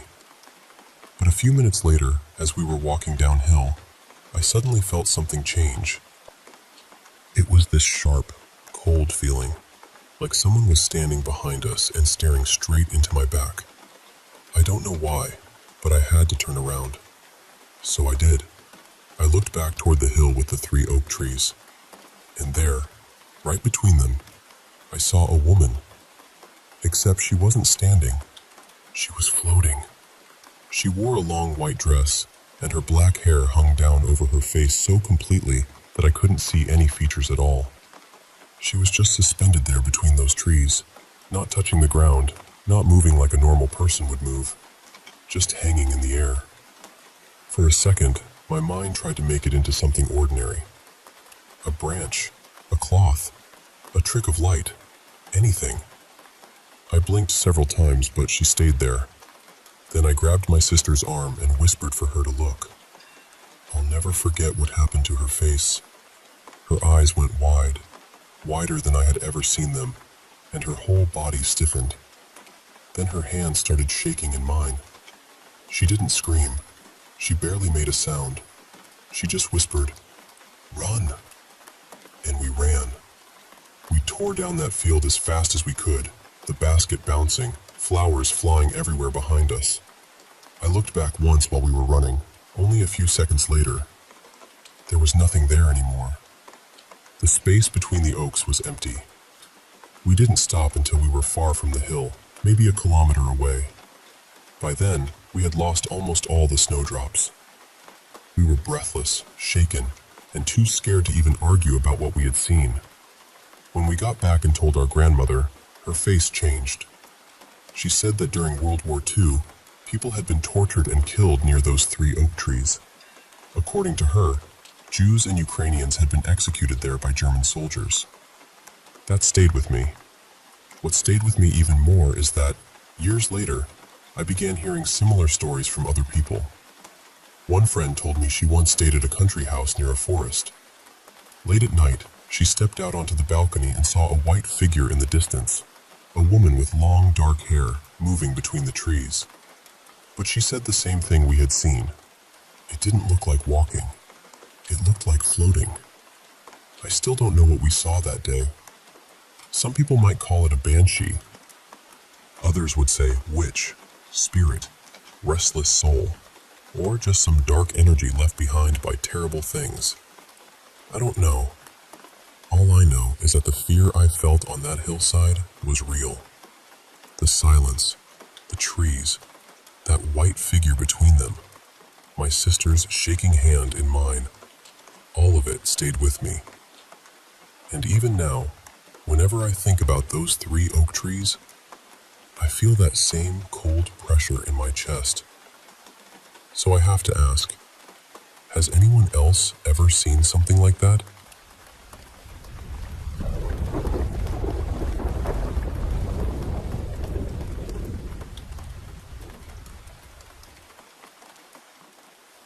I know how this is going to sound, and honestly, I've wondered plenty of times if I'm just imagining things. My family says I'm probably exhausted, that I'm not sleeping enough, and maybe that would be easier to believe if this kind of thing happened to me everywhere. But it doesn't. I've stayed in other homes. I've lived in other places. And nothing has ever felt the way it feels at my mom's house. I'm 24 now, but I've been seeing and hearing things since I was little, maybe around 6 or 7. The house I grew up in was badly haunted. There's no softer way to put it. Then, when I was 16, my parents moved us into a newer house. The house itself wasn't old, but we never really knew much about the land it was built on. At first, everything seemed normal. Then I went away to college. Every now and then, my mom and stepdad would leave town, and I'd come back to watch the house and take care of their 3 little dogs. So it would just be me there, alone, with the dogs. One night, I was lying on the couch. It was late, somewhere between 1 and 3 in the morning. The dogs were settled around me, and the house was quiet. Then I heard tiny footsteps on the stairs behind me. Not a creak, not the house settling. Footsteps. I turned around, expecting to see one of the dogs, or something, anything. But there was nothing there. The next night, I told myself I was going to bed early. It was around 11, and I remember thinking, just a few more minutes, then I'll go upstairs. Then I heard the dog's kennel slam shut. It was loud enough that I immediately thought one of them had gone inside it. But when I looked beside me, all 3 dogs were right there on the couch. I didn't even get up to check. I just lay down fast, pulled the blanket over myself, and stayed still. The room had this awful feeling, like something was standing there, watching me. Years later, I was up late sketching in the living room. The house was quiet again. Then I heard footsteps coming down the carpeted stairs, followed by this wet little slap sound on the hardwood beside me. I looked. Nothing. Another time, I was home alone watching a documentary about Judith Barcy, the little girl who voiced Anne-Marie in All Dogs Go to Heaven. Before the video even ended, a framed photo that had been hanging on the wall for years suddenly fell. No one touched it. No door slammed. It just dropped. For a while, I moved away. Then one weekend, I came home to visit, and my mom told me something had happened to her. She said she had been asleep when a man yelled at her. It woke her up, and when she opened her eyes, she saw a man standing at her bedroom door. Then he turned, walked away, and disappeared. About 2 weeks after that, I was taking a nap in my old room. It was the middle of the day. When I woke up, I saw someone walk past my doorway. At first, I thought it was my stepdad. But then the man stopped, leaned his head into my room, and walked toward me. He didn't walk around my desk. He walked through it. Then he vanished. I didn't have my glasses on, so I couldn't make out his face clearly. He just looked like a regular man. And I know what people usually say, but I don't have sleep paralysis. I could move. I was awake. It was daylight. I waited a little while because I wanted to see if my stepdad would actually pass by my door. Eventually, he did. I asked him if he had looked into my room earlier, even though I already knew the answer. He said no.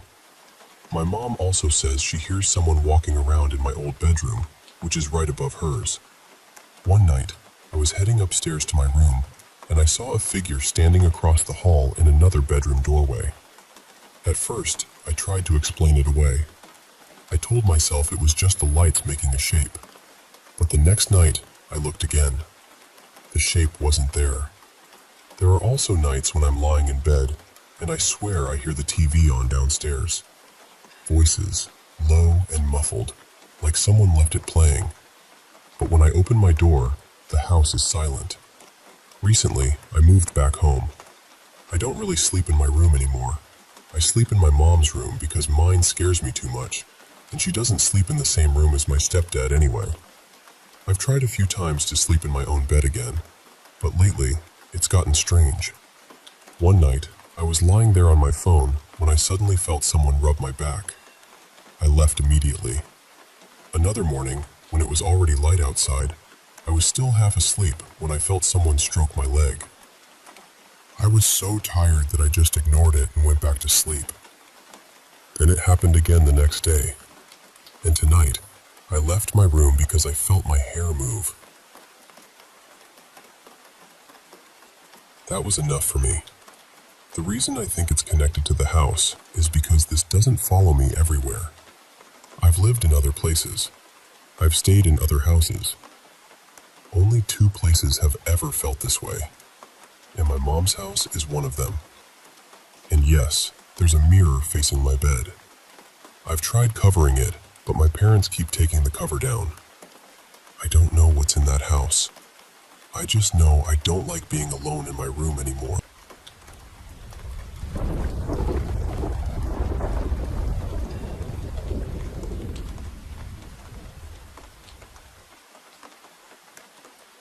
Okay, I'll tell you what happened as clearly as I can. There were 4 of us in the car that night. Me, Arun, driving. My girlfriend, Pia, was in the passenger seat. Rohan was in the back, doing what he always did, talking non-stop. And beside him was Sanika, his older sister. Sanika was usually gentle, easy to laugh with. But that night, she was quiet. She just kept looking out at the road, almost like she was waiting for something to appear. We were driving back from a wedding in Jaisalmer. It was a long drive, around 300 kilometers, and we started much later than we should have. By the time we got onto the highway, it was close to midnight. Around 2:30 in the morning, the road became empty in a way that felt wrong. No shops, no houses, no trucks. Not even dogs barking somewhere in the distance.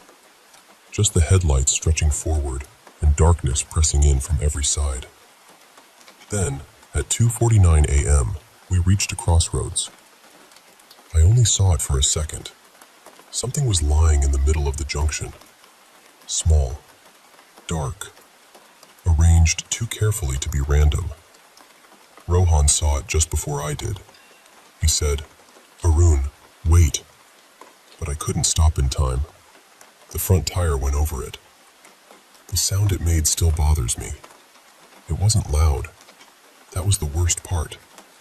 It was soft, almost delicate, like cloth tearing underwater.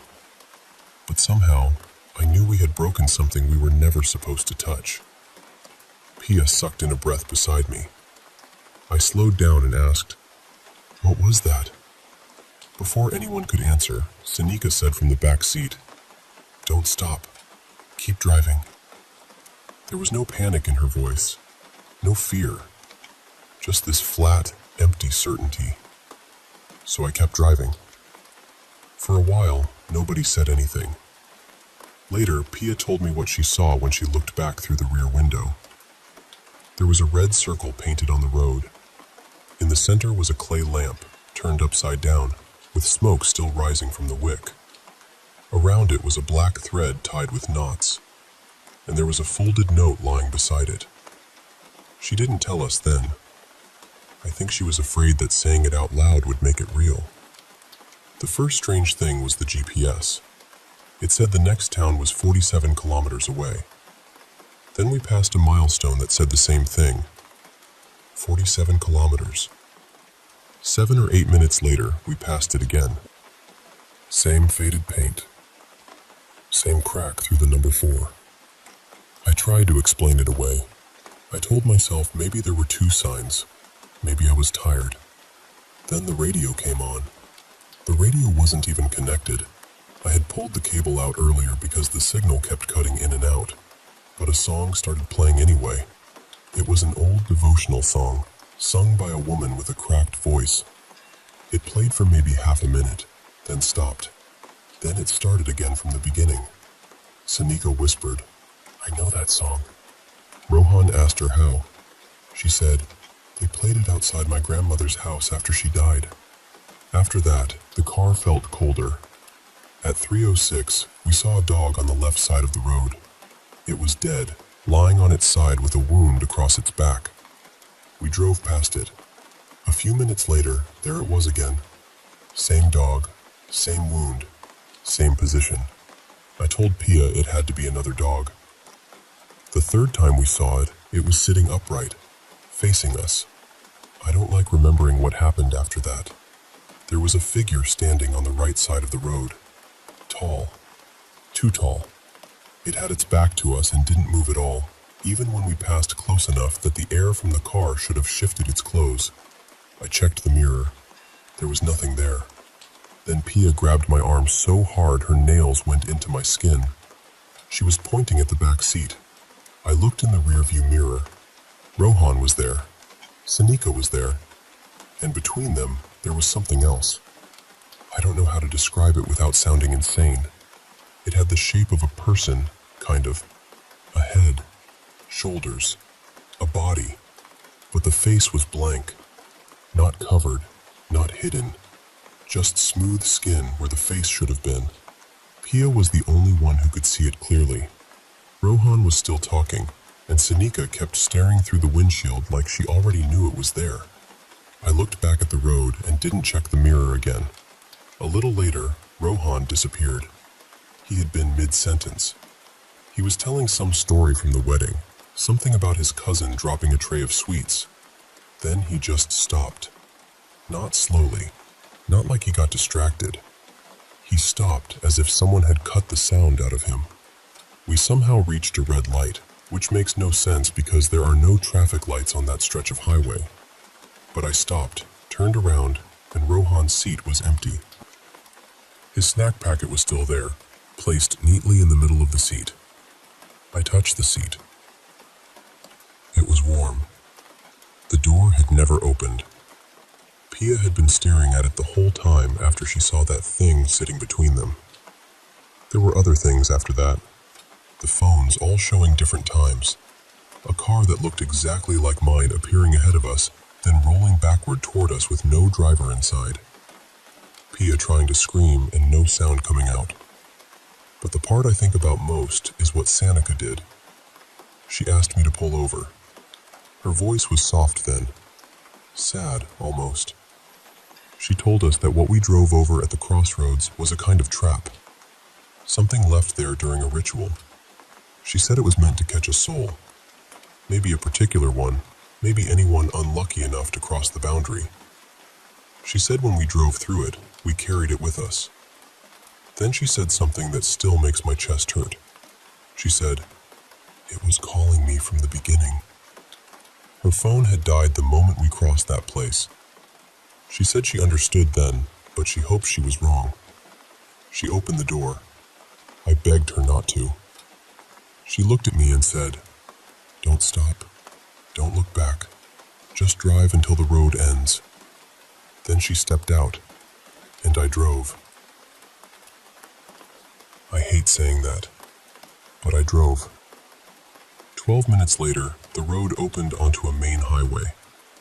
There were streetlights, a petrol station, a man sweeping near the pumps like it was the most ordinary night in the world.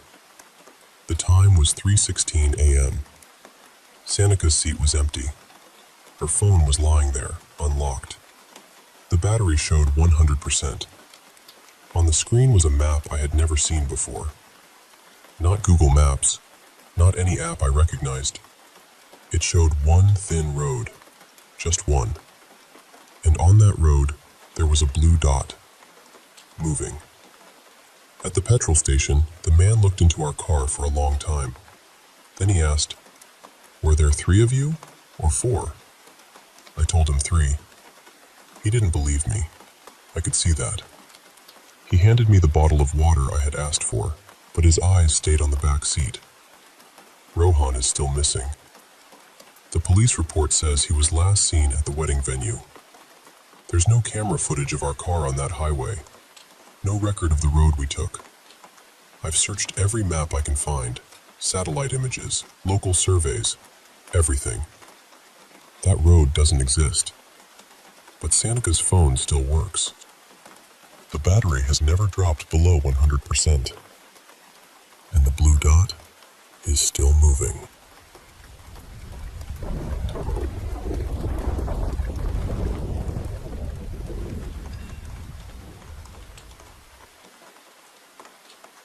So this happened last August, and honestly, I still think about it more often than I'd like. At the time, my boyfriend and I had only been together a few months, and we were both desperate for a little escape. We live abroad most of the year, and even though we're from the same country, our hometowns are nowhere near each other. When summer comes around, we usually both head back home, and that's the only long stretch where being together feels easy. He was under a ton of pressure with work. He had one of those jobs he could mostly do remotely, but he was stuck managing a project that was turning into a nightmare. I wasn't doing much better. I had recently lost my father, and I was buried in paperwork and family responsibilities, just completely emotionally drained. So I said, forget it. Let's go to my family's summer house for a few days. Nothing fancy, just somewhere quiet where we could breathe and be in the same place for a while. He loved the idea, and we went. The house is in this tiny village in the south, really remote, surrounded by olive groves and citrus trees. It's peaceful in a way that almost feels unreal. The sea is about 25 minutes away, and the village itself is small enough that everything sort of revolves around one square. Right across from the house, there's a playground. When I was little, that was the center of my world. There's an old school building beside it, an open square where the village festival happens every year, and behind all that, lower down the slope, there's a little olive grove and this utility building that powers the lights around the square. That part matters later. Anyway, we got there, settled in, and the first day was completely normal. The next day we worked, went swimming in the afternoon, had dinner out, and came back late. It was close to midnight by then. Now, one thing to know is that my aunt's house is right next to ours, and things between us have been for years.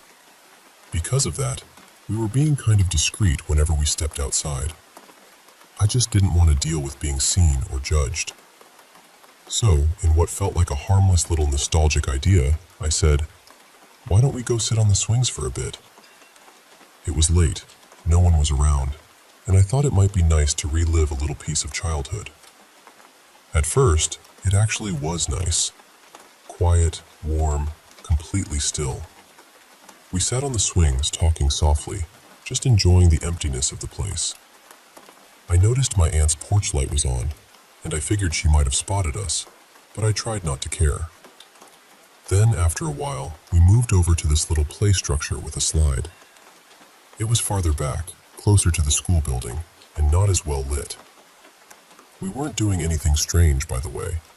We were literally just two tired adults sitting on a children's play structure because it felt funny and harmless. I was facing toward the grove and that utility building. My boyfriend was facing more toward the houses.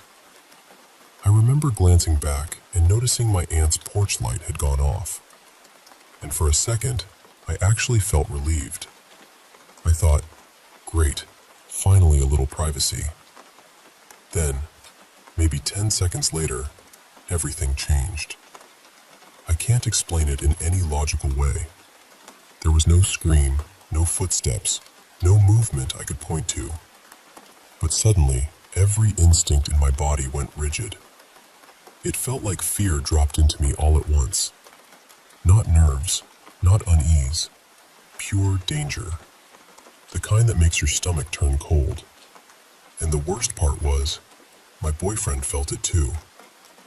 We looked at each other, and neither of us had to say it. We both knew something was wrong. When we were at the swings, part of the play structure blocked the view of us. But where we were sitting then, we were completely exposed. If anyone was there, they could see us clearly. I still don't know how we managed not to run. We got down as calmly as we could and started heading back. There was a little ladder on the side facing the grove, and both of us instinctively avoided it. Instead, we climbed down the slide itself because it faced the exit. The whole time, I kept staring at the school windows, convinced I was about to see a face looking back at me. I never stopped glancing over my shoulder until we were out of the square and back on the road. My house was only a few steps away by then, so I should have felt safe. But I didn't. I felt like we needed to get inside immediately, like something terrible would happen if we didn't. We made it back, locked up, and only then did we admit how scared we both were. What gets me even now is that there was no visible threat. I never actually saw anyone. I didn't hear anyone either. I just knew something was there, and to me, it felt like a person. More specifically, it felt like a man. I know that sounds strange, but it was such a strong impression that I still remember it. My boyfriend pointed out something else that made it worse. He said the whole place had gone completely silent. Even the faint rustling we'd heard earlier had stopped. It was like everything had gone still at once. And I couldn't stop thinking about the timing. The moment my aunt's light went out, that feeling hit me. It left me with this awful thought that whoever was out there knew no one was watching anymore. Maybe that was paranoia. Maybe. But it still doesn't sit right with me. The next morning, we were both trying to act normal, though neither of us really was. We talked ourselves into believing maybe it had just been nerves, or exhaustion, or one of those weird instinctive moments people sometimes get for no reason. So that evening we went out again for dinner, just to get out of the house for a while. We weren't gone long, maybe a few hours. When we came back, my boyfriend parked on the sloped driveway, and I went ahead to open the gate. The entrance is a little awkward, and there's a drainage channel at the bottom near the incline, so you don't really see that part until you're right there. I got close to the gate and suddenly stopped. There was a cat lying on the drain. At first I thought it was asleep, but something looked wrong immediately. It wasn't moving at all. There was no blood, no sign it had been hit, nothing to suggest it had wandered there and died naturally in that exact position. It looked placed. That's the only word I have for it. I yelped, and my boyfriend came running over. The second he saw it, his whole expression changed. He stepped in front of me, opened the gate quickly, and told me to go inside. Later, once we were upstairs, he told me it didn't look like roadkill to him. He grew up spending summers in the countryside, so he'd seen enough dead animals to know the difference. He said it looked staged, and that it had likely been dead for hours already. There was no way to prove that, of course. Maybe it was a coincidence. Maybe it really had crawled there somehow. But after the night before, it felt impossible to brush off. Nothing else happened after that.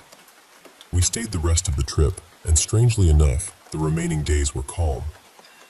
We even went back again later that summer and had a lovely time.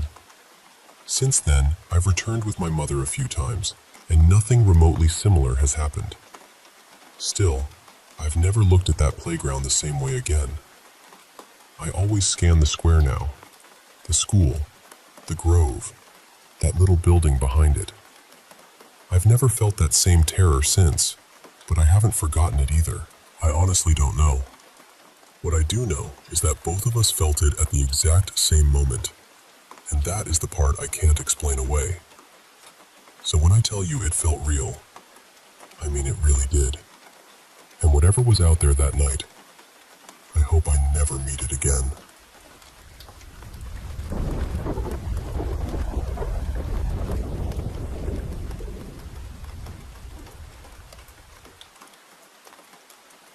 So I do house sitting pretty often. It's never been my full-time job or anything, just one of those side gigs that sort of grew on its own. I started back in high school after I got my first car. And over the years, once a few people trusted me, their friends started calling too. Before long, I somehow became the person people think of when they need someone to watch their house. Honestly, I can't complain. It's simple work, and the extra money is nice. That's how I ended up at this house. One of the families I sit for recommended me to an older couple they know. They're probably in their late 50s, maybe early 60s, and they raise and show dogs.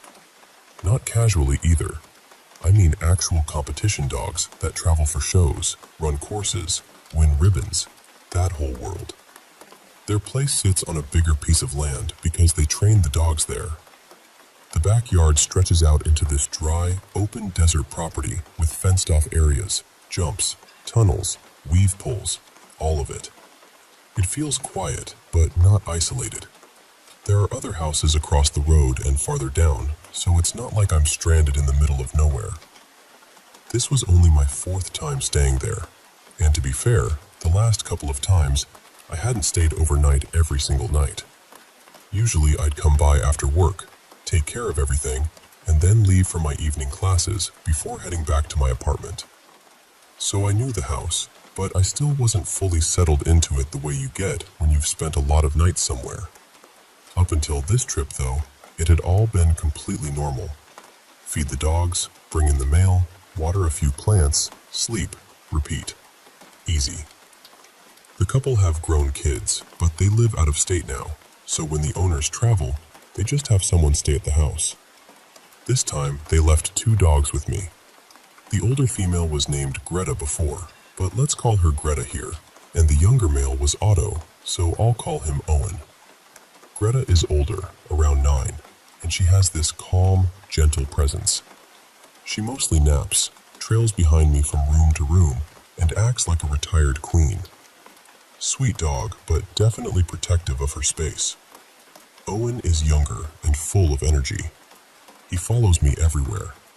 If I stand up, he stands up. Total Velcro dog. And neither of them are timid. That's important. Owen will bark at anything outside. Seriously, if a car rolls by on the road, he notices it before I do. And Greta, for all her sweetness, is not the kind of dog who just freezes up. That's why this started feeling strange. The first 2 nights were fine. Then on the 3rd night, I woke up sometime after 1 in the morning because I heard Greta whining. Not barking, just that low, uneasy whine. When I stepped out of the guest room, both dogs were in the living room, staring at the sliding glass door that looks out into the backyard. At first, I figured it was probably a coyote. That happens out there sometimes, so it wouldn't have been unusual. But the way they were acting felt off. Usually Owen would be right up against the glass, barking his head off. Instead, both of them were just sitting there, completely still, staring. I turned on the backyard light and looked outside, but I didn't see anything. No animal, no movement, nothing. After a minute or 2, Greta finally laid back down. Owen copied her, and I went back to bed. The next night, it happened again. This time I was awake, sitting on the couch with my laptop, half watching a show. Both dogs lifted their heads at exactly the same moment and looked toward the glass door again. Owen stood up and walked a little closer, but he stopped several feet back. No barking, no scratching at the glass.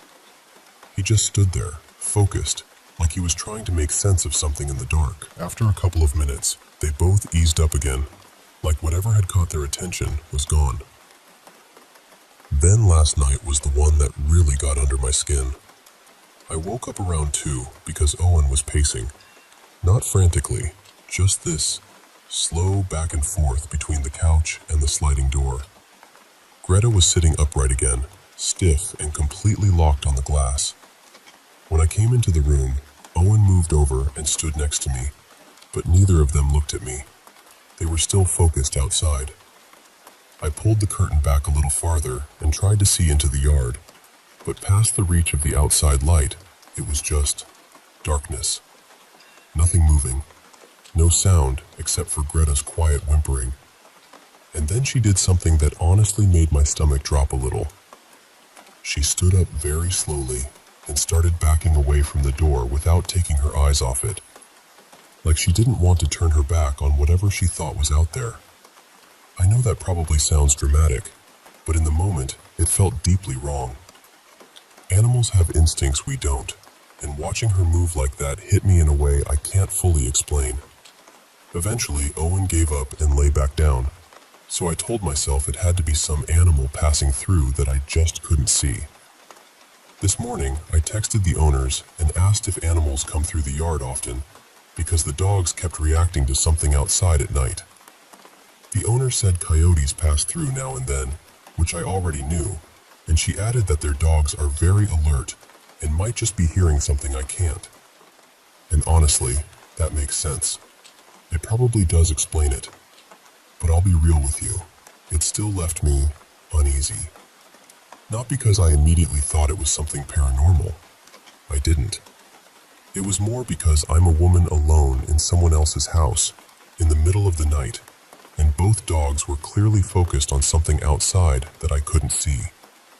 Whether it's an animal or not, that doesn't exactly make you feel better in the moment.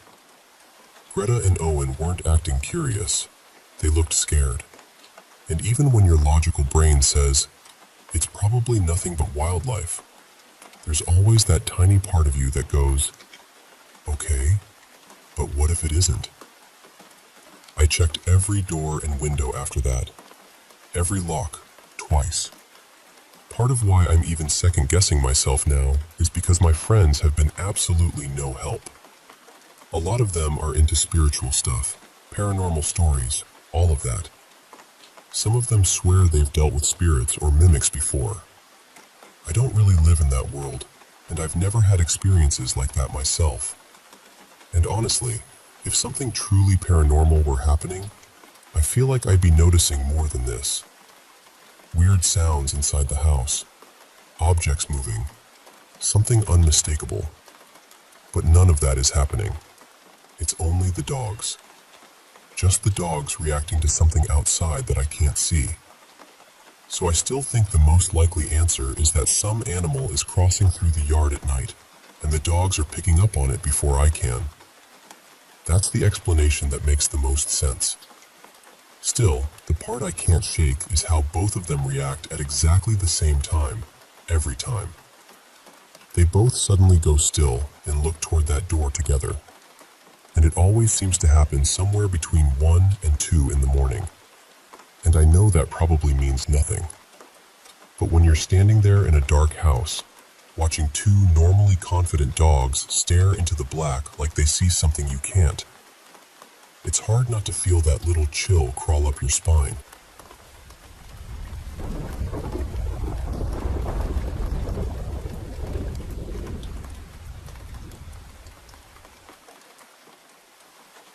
I do not really talk back to strange things anymore.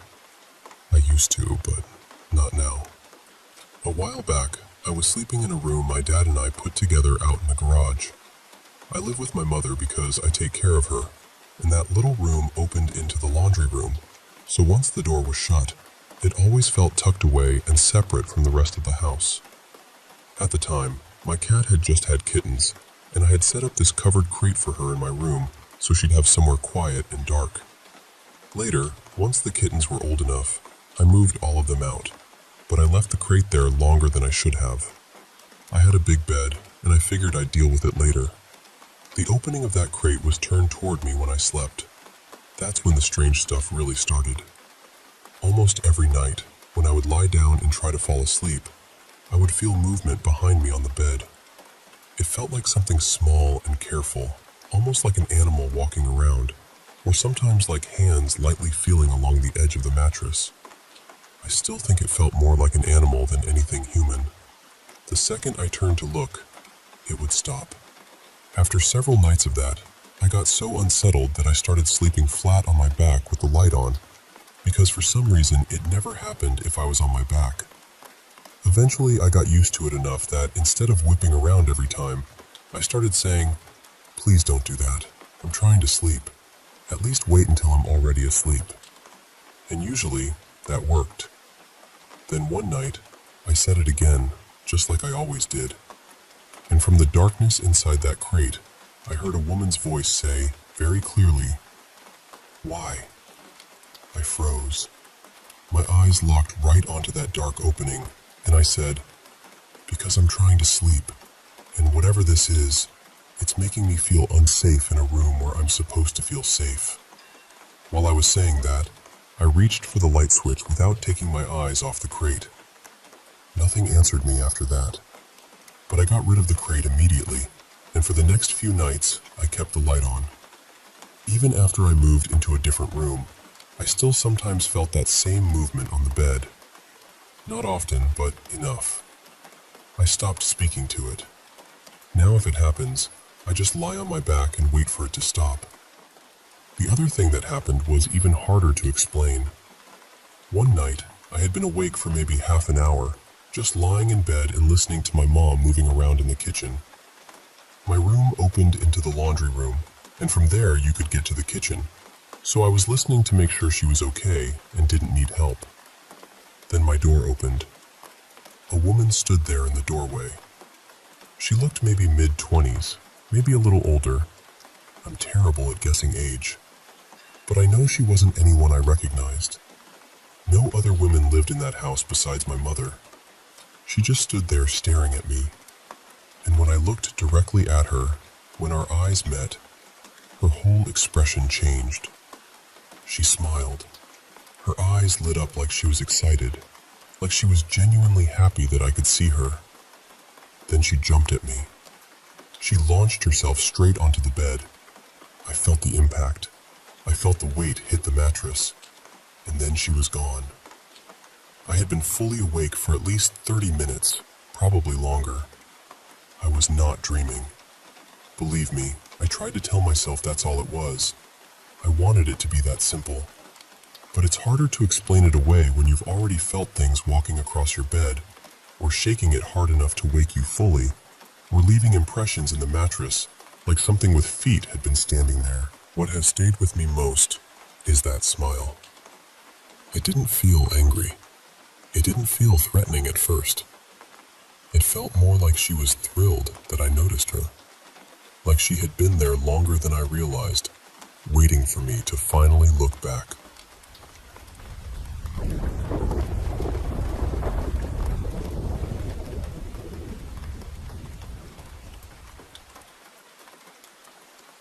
Let me tell you about something that happened to me a couple of mornings ago, because I still can't quite shake it.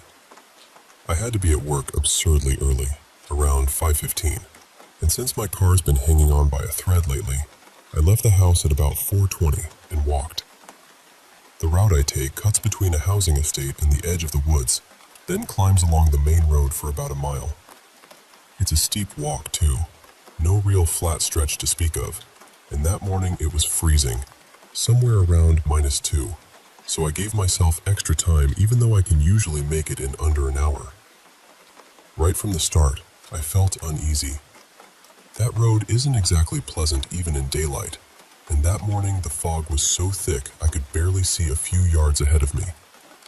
Everything looked swallowed up. You know when the world goes strangely quiet, but somehow that makes every little sound feel louder. It was like that. As I got closer to the road, I noticed I could hear the river far louder than I should have been able to. Normally you have to get well into the woods before it becomes noticeable, but this time I could hear it from much farther off. At first, I blamed the heavy rain from the day before, which seemed reasonable enough, but the odd thing was that the sound didn't fade the way it should have. It almost felt like it was keeping pace with me, even as I moved away from the trees. Once I reached the main road and started seeing the occasional car pass, I settled a little. Not much, but enough to stop imagining every shadow had a pulse. Then, I heard these strange bird calls coming from the wooded side of the road. They sounded completely unfamiliar, which bothered me more than I want to admit. I live near woodland. I work in conservation, and even if I'm hopeless at naming sounds on the spot, I've usually heard most things at least once. This was different, wrong somehow. And that was when I got that awful feeling. You probably know the one I mean. That creeping certainty that something is watching you. Not just nerves, not just your imagination running wild, but that deep physical instinct that tells you you're not alone. I've only really felt it like that before when someone actually was following me. So by that point, I was tense enough that I was halfway ready to run the last stretch, even though my legs were already aching from pushing uphill. I kept walking, kept checking behind me, kept listening to the woods on my left, trying to convince myself there had to be a normal explanation. Maybe some person lurking about, maybe someone off their head, maybe just a strange animal call bouncing oddly in the fog. I was trying very hard to stay practical. Then, completely out of nowhere, this animal stepped onto the path ahead of me. The closest thing I can compare it to is a fox crossed with a dog, but even that doesn't feel right. It came out halfway into the road, and then, without pausing, without looking at me, without making a sound, it turned and went straight back into the woods. And listen, I was already rattled, so that alone nearly stopped my heart. But what really got me was the way it moved. No hesitation, no pause, no rustling, no scraping, no noise at all. It didn't creep through the fence, didn't squeeze, didn't even seem to slow down. It just appeared, crossed, and vanished. My first thought was that maybe it was a stray dog, and there was some gap in the fence I'd never noticed before. But when I reached the spot, the fence looked completely normal. And this thing wasn't tiny. It looked bigger than a fox by a fair bit, more the size of a shepherd mix maybe, so there's no way it should have slipped through like that without effort, and definitely not in total silence. I was terrified, properly terrified. Not in a dramatic way, just that raw, physical kind of fear that floods your chest and makes your eyes sting before you even realize it. And what was strangest of all was that it didn't feel malicious exactly. I didn't get the sense it wanted to hurt me. It was more like I'd brushed up against something I wasn't meant to understand. Where I'm from, the old stories about black dogs tend to go one of two ways.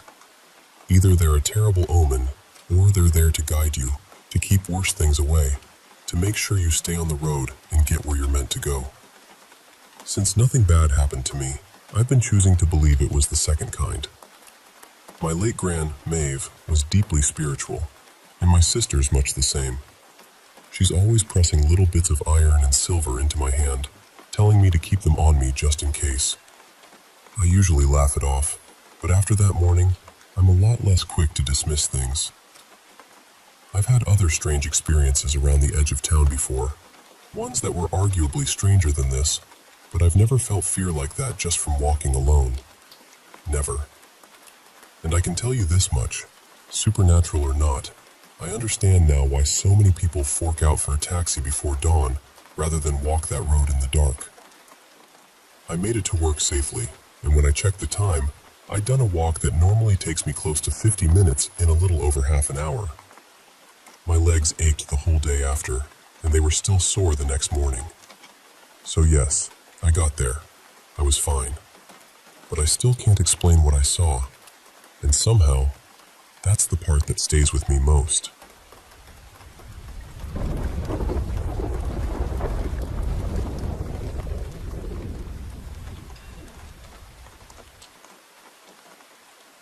I'm 25 now, and I've spent most of my life in the same house. I moved in when I was around 12, and for years it was packed with family, my parents, my grandparents, my younger brother, and for a while even my aunt and cousin stayed with us. These days, it's just me, my mom, my dad, and my brother. Ever since I was young, I've been the kind of person who picks up on the feeling of a place really quickly. Back then, our house always felt heavy to me, especially at night. It's an old, spacious house, and once the lights were off, everything felt darker than it should have. I used to avoid walking around after dark unless I absolutely had to. But sometimes I'd need to go to the kitchen for water, and more than once, I saw the same figure standing in the living room. He was tall, completely shadowed, and looked like a man wearing old-fashioned clothes, a brimmed hat, and a long coat. He never rushed at me or made a sound. He would just stand there. I told myself it had to be my imagination, because that felt easier to live with. But one night, something happened that really shook me. I was in the little laundry room where we used to iron clothes, folding things and finishing up for the night. There was an old desktop computer in there, and I'd been watching random videos while I worked. When I turned the monitor off, I caught my reflection in the dark screen, and right behind me, I saw him. Clear as day. That same tall figure, much closer than I'd ever seen him before.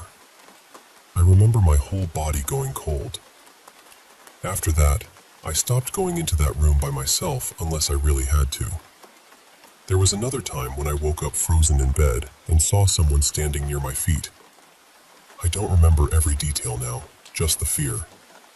Later on, my dad reminded me that it really happened because I ran into my parents' room crying so hard I could barely speak. I had almost buried that memory, but hearing him bring it up made it feel real all over again. At some point, I mentioned the man to my grandmother. She was deeply spiritual and very religious, and her response caught me off guard. She said it was her father watching over her. I didn't know what to do with that. It felt strange, but I let it go. Years passed, and eventually I stopped seeing him. I figured maybe I'd outgrown whatever had been going on, or maybe I really had imagined the whole thing. Then a few months ago, everything came rushing back. My cousin, my brother, and I were having dinner together, laughing about old memories, when my cousin suddenly asked, completely casually, whether we remembered the man with the hat in the house when we were younger. I can't even explain what that felt like. My stomach dropped. My eyes filled with tears before I could stop them. I just stared at him and said, "You saw him too?" Then my brother admitted he'd seen him as well, and my brother is not someone who gets rattled easily. Listening to both of them describe their own experiences was surreal. For so long, I had convinced myself it was all in my head, but hearing them say it out loud made me realize I hadn't been alone in it. None of us had talked about it back then because anything paranormal was basically off limits in our house. What's strange is that the house feels completely different now. The heaviness is gone. It feels calm, almost protected. Every now and then we still catch little things, like the quick shape of children darting around the dining table or crouching underneath it. But it never feels threatening. And sometimes I feel my grandfather's presence in the house too. That part doesn't scare me at all. It actually comforts me. I miss him deeply, and sometimes I talk to him like he's still nearby. Last week, my mom said she saw him standing in the kitchen for a second, and honestly, that made me smile. I like believing he's still around, quietly watching over us.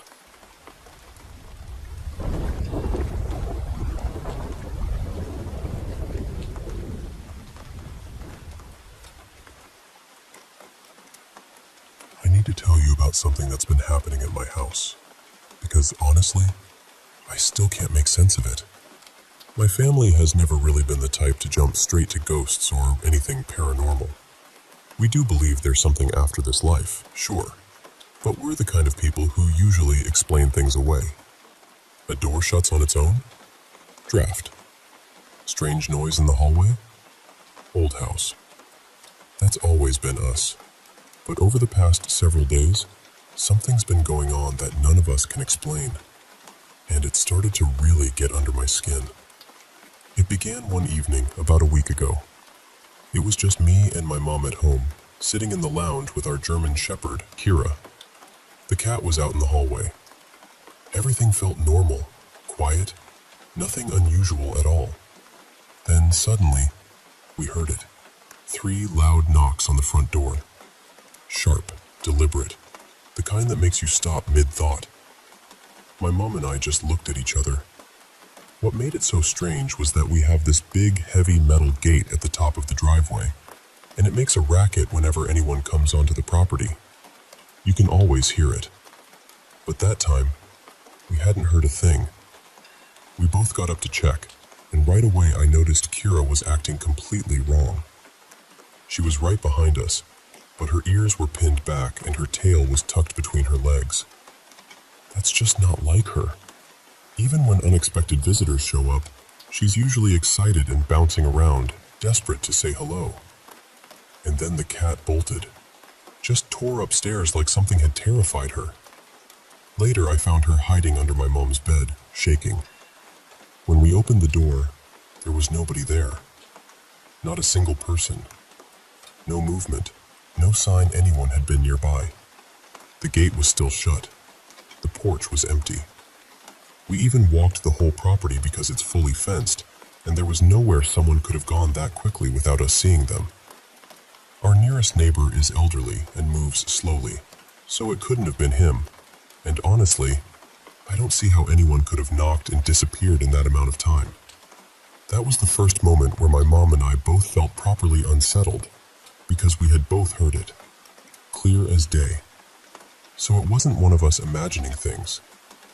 And for the first time, we didn't have a neat explanation ready. Since that night, things have only gotten stranger. I can't sleep with my bedroom door closed anymore. Whenever I shut it, I swear I hear soft knocking on the other side, like someone tapping just outside.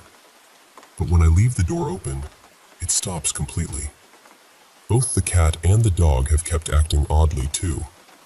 They'll suddenly hide behind furniture, growl, or hiss at nothing I can see. And that's not their usual behavior at all.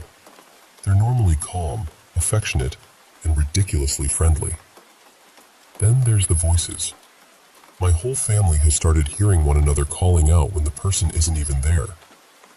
One day my dad was in the shower after work while my mom and I were out on a walk, and he swore he heard her calling to him from the kitchen. The same thing happens to me when I'm home alone.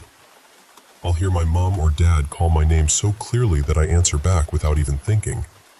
And then I remember, I'm the only one in the house.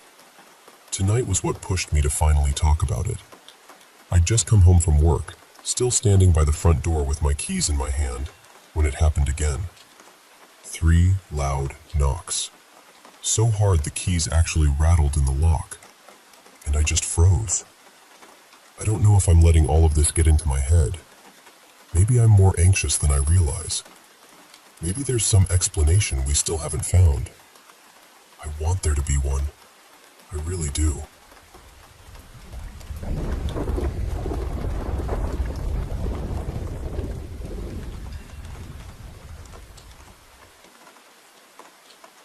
So, I'm a student at ASU, and this happened last year during my first solo drive back to my hometown in Texas for Thanksgiving break.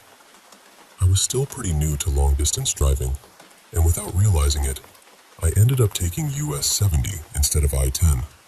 Total rookie mistake. At first, I didn't think much of it, but the farther I got, the stranger the road started to feel. It was getting dark fast, and being out there alone for the first time, I was already a little on edge. Once I got past the mountains, the drive settled down a bit. It still felt kind of off, but there was something nice about passing through all these tiny towns I'd never seen before. It was just me, the road, and my playlist blasting through the car speakers, trying to stay awake and keep myself calm.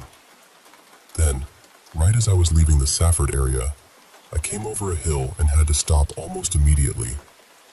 There were sparks, chaos, and a commercial semi-truck flipped over in the road. I was the third car to pull up, which meant I had barely missed the crash itself. That realization alone shook me. I rolled my window down, and I heard the guy from the first car run over to the second car yelling for help. He said, "You need to help me. This guy just died." I can't even explain the feeling that hit me in that moment. I was 18, alone, driving across states for the first time, already nervous, and suddenly I'm sitting in the middle of something horrifying. I called my parents right away and told them what had happened. I let them know I was going to be getting home much later than expected. Eventually the police showed up, traffic started backing up, and one of the deputies came over to my car. He told me the best way to get home was to turn around, take US 191, and reconnect with I-10 from there. So I did. By then it was around 8 p.m., and I was out on some back road with nothing but my music and my headlights. Honestly, part of it felt peaceful. I was listening to house in trance, and somehow it matched the emptiness of the road perfectly. I was still creeped out from the accident, but the drive had this quiet, surreal feeling to it. Not long after leaving town, near a junction I didn't recognize, I was going maybe 60 since I didn't know the road and there were no lights anywhere. Then out of nowhere, I slammed on my brakes, swerved into the other lane, and started honking. A man had stepped into the road. It was a 2-lane highway, and he could have waited literally a few seconds for me to pass. But what really stuck with me wasn't just that he crossed. It was the way he crossed. He looked rough, like maybe he'd been living on the street, but he didn't react to me at all. Not even a glance. My headlights were probably the only light around for miles. I was braking hard, honking, almost hitting him, and he just kept walking straight ahead like I wasn't even there. No hesitation, no panic, no acknowledgement. Nothing. That's the part I still can't shake. The second I passed him, this awful, eerie feeling came over me. I remember gripping the steering wheel and just wanting to get off that road as fast as possible. I never took US 70 again after that, at least not by choice. Then later on, I found out that US 191 used to be US 666, and a lot of people consider it one of the most haunted highways in the country. When I read that, my stomach seriously dropped. I ended up telling my girlfriend and one of my friends about it, and they both said the same thing, that maybe what I saw wasn't a normal person at all. And honestly, I don't know what to think. Even before I learned any of that, the whole thing already felt wrong in a way I still can't explain. Finding out the road's history just made that feeling stronger.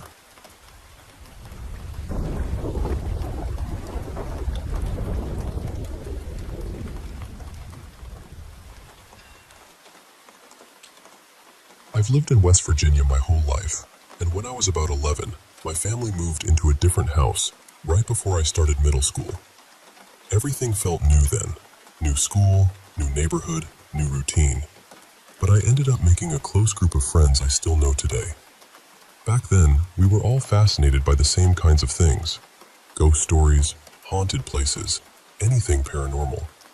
It felt exciting at first, like we were stepping into some big mystery without really understanding what we were doing.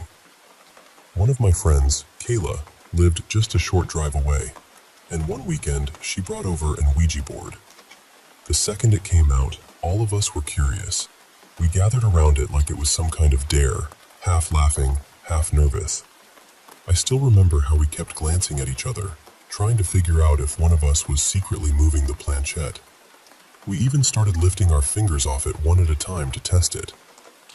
Then, at one point, every single one of us pulled our hands away together, and that thing still slid across the board on its own. We lost it. We screamed and bolted upstairs to where my parents were. We were just kids, scared out of our minds, and in all that panic, we never said goodbye to whatever we had been talking to. Looking back, that was the moment everything seemed to shift. After that night, instead of backing off completely, we kept pushing further. We started looking into other rituals and stumbled across scrying. At the time, it sounded mysterious more than dangerous. We tried staring into a bowl of water first, hoping to see something, and when that didn't seem to work, we decided a mirror might be better. Nothing happened that night, at least not while we were all together, and I remember thinking maybe the whole thing was nonsense. But sometime later, I woke up in the middle of the night and looked toward the mirror in my room. There was a woman standing there. She was pale, almost unnaturally pale, wearing a white nightgown. She had short brown hair, cut in a chin-length bob, and this fixed, heavy stare that seemed to go straight through me. What has always stayed with me is that I didn't feel fear in that first moment. I know how strange that sounds. I should have been terrified, but I wasn't. I just stared back at her and shifted a little, trying to see if maybe I was somehow looking at my own reflection wrong. But she didn't move with me, not even a little. She stood completely still, her head tilted slightly downward, but her eyes locked on me. Somehow, I fell back asleep. Then it happened again on another night, and this time it was worse. I woke up and saw the same woman in the mirror, but now her neck was bent sharply to one side, and her expression had changed. Her eyes were wide open, and she looked furious, or shocked, or both. It's hard to describe it exactly, but even now, years later, I can still picture her face with disturbing clarity. And again, for reasons I still can't explain, I didn't feel the kind of fear you'd expect in that moment. Looking back, the only way I know how to make sense of that is to believe God was protecting me somehow. Still, those experiences stayed with me. They changed something in me for good. I've had a deep fear of mirrors ever since, and honestly, I keep my distance from anything connected to trying to contact the other side. I'm in my 20s now, and that fear never really left. What I've shared here is only one part of what happened in that house. There were other things too, more than I can fit into one story. But this part has always haunted me the most. About 6 months after we moved out, something horrible happened at that old house. A homeless woman had been sleeping on the porch, and someone set both her and the house on fire. From what I remember, she didn't survive. I want to say this with full respect for her and for her family, because what happened to her was deeply tragic. But I also remember hearing that the man responsible claimed he felt influenced by something paranormal when he did it. And after everything I experienced in that house, I believed there was something deeply wrong there. I really did. Whatever was in that place felt dark. It felt patient. And I've always been grateful we got out before something happened to us too. So if there's one thing I hope anyone takes from my story, it's this. These things are not games. Tools like Ouija boards, rituals, attempts to reach beyond what we understand, they can open doors you may not know how to close. Curiosity can feel harmless when you're young, but some things carry consequences long after the thrill is gone.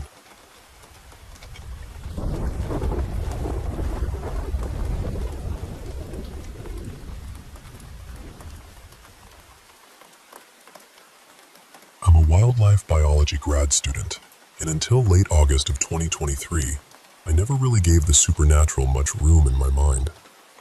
I was helping lead a small student research team at a monkey sanctuary in Central Florida, where we were studying a nocturnal species that was most active well after dark.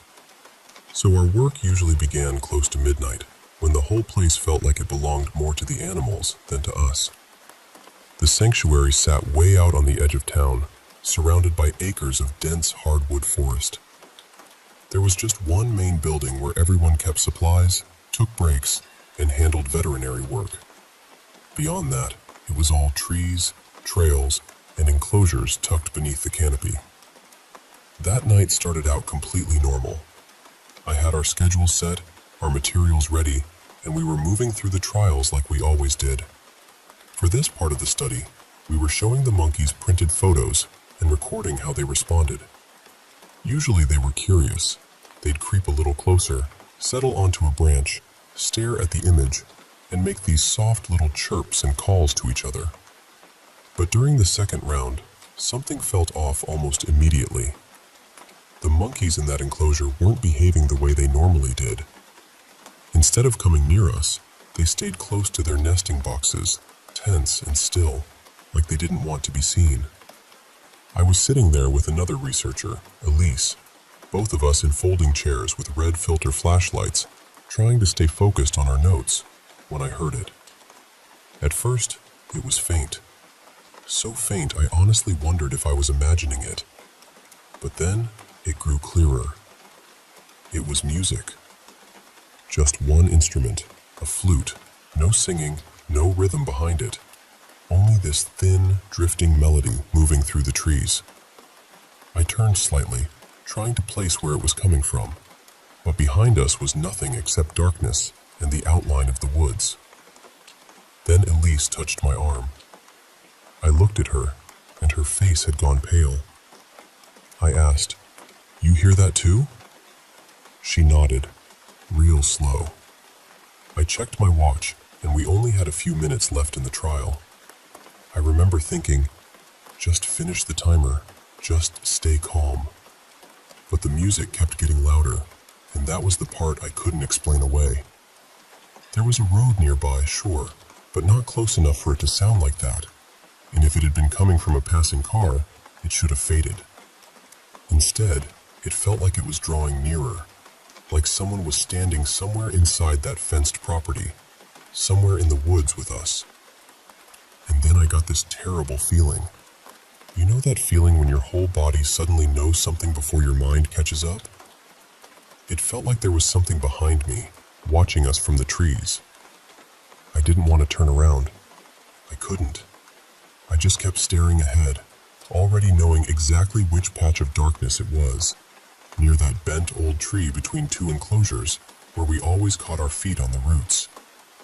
Elise looked toward me and whispered, very quietly, "Don't turn around." That was the moment everything changed. All the monkeys went silent. There were dozens of them spread across that sanctuary, and all at once the sound just stopped. The pair we were observing disappeared into their nest box completely. No movement, no calls, nothing. The whole forest felt like it had pulled in a breath and refused to let it go.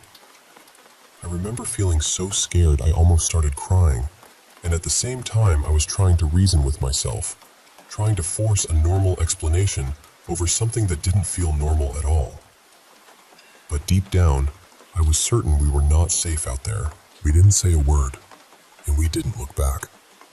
We just grabbed what we could and ran for the keeper house as fast as we could. Behind us, the flute kept going, louder than before, and then the monkeys erupted. All at once, the whole sanctuary came alive with noise, frantic and sharp and wild. The second we got inside and shut the door, the music was gone. Just gone. The keeper on duty and the other student working that night stared at us like we'd lost our minds. We were both shaking, trying to explain what happened. After a while, the keeper admitted other people had reported strange things in those woods before, though nothing exactly like what we described. That didn't help, honestly. It only made the whole thing settle deeper into my chest. What stayed with me most was Elise. She was one of the calmest people on our team, steady in every kind of situation, and she was deeply unsettled. On the drive home, she told us her grandmother had taught her spiritual beliefs growing up, and she thought whatever had been out there was something dangerous, something not human. She said the moment we got home, we needed to go straight inside, lock the doors, and not linger outside for any reason. She kept saying she couldn't shake the feeling that something had followed us. No one laughed. No one argued. One of the others got so frightened she started crying, and the rest of the drive passed in silence. Nothing like that ever happened again.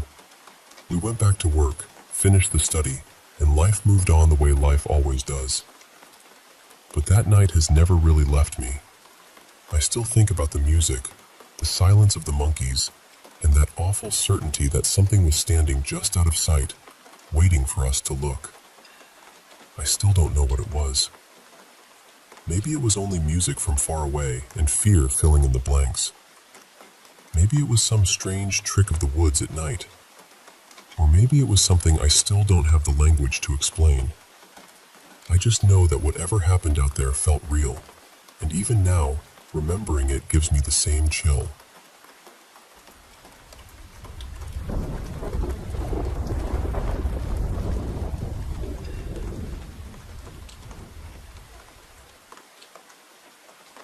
So, I want to tell you about my grandma, because even after all these years, I still feel her with me.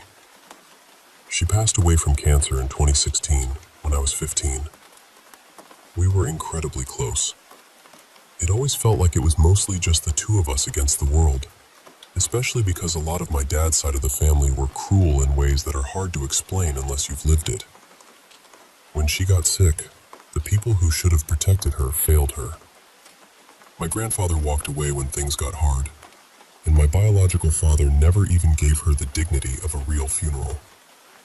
After my grandfather sold the house they had shared for more than 20 years, he took off to chase this dream of traveling around in a camper. That was never her dream. She was sick, exhausted, constantly at doctor appointments, and she needed stability, not highways. So she ended up living in my dad's cramped apartment, and it broke her heart. She was devastated, and honestly, anyone would have been. My dad told me that while he was at work, I needed to take care of her. I was just a kid, trying to figure out rides, schedules, and how to avoid being around him as much as possible. I didn't want that responsibility, but I loved her, so I did everything I could. I showed up for her in every way I knew how. A few days before she passed, my dad came home early one winter night, drunk and angry, and threw me out of the apartment around 2 in the morning. It was freezing. I had no car, nowhere to go right away, and I was terrified. My mom said she could come get me at sunrise, so I just had to make it through the night. What I remember most is my grandma coming outside after me, dragging her oxygen tank with her. She was crying. I was crying. And she looked at me and said, "I'm sorry your father turned out this way. I did not raise him like this." I have never forgotten those words. I asked her if he was hurting her too, and she told me no, that he treated her differently. I hugged her so tight that night. Somewhere deep down, I think I knew it might be the last time. A few days later, my dad called me. His voice was cold, flat. He said, "She died. Come get her things." My mom drove me over. The whole place felt wrong the second I walked in. He handed me a few things and basically told me not to expect anything. But I wasn't there for possessions. I never cared about any of that. I just wanted her back healthy again, laughing again, sitting in the home I grew up visiting, the one that actually felt like hers. Then he did something I'll never unsee.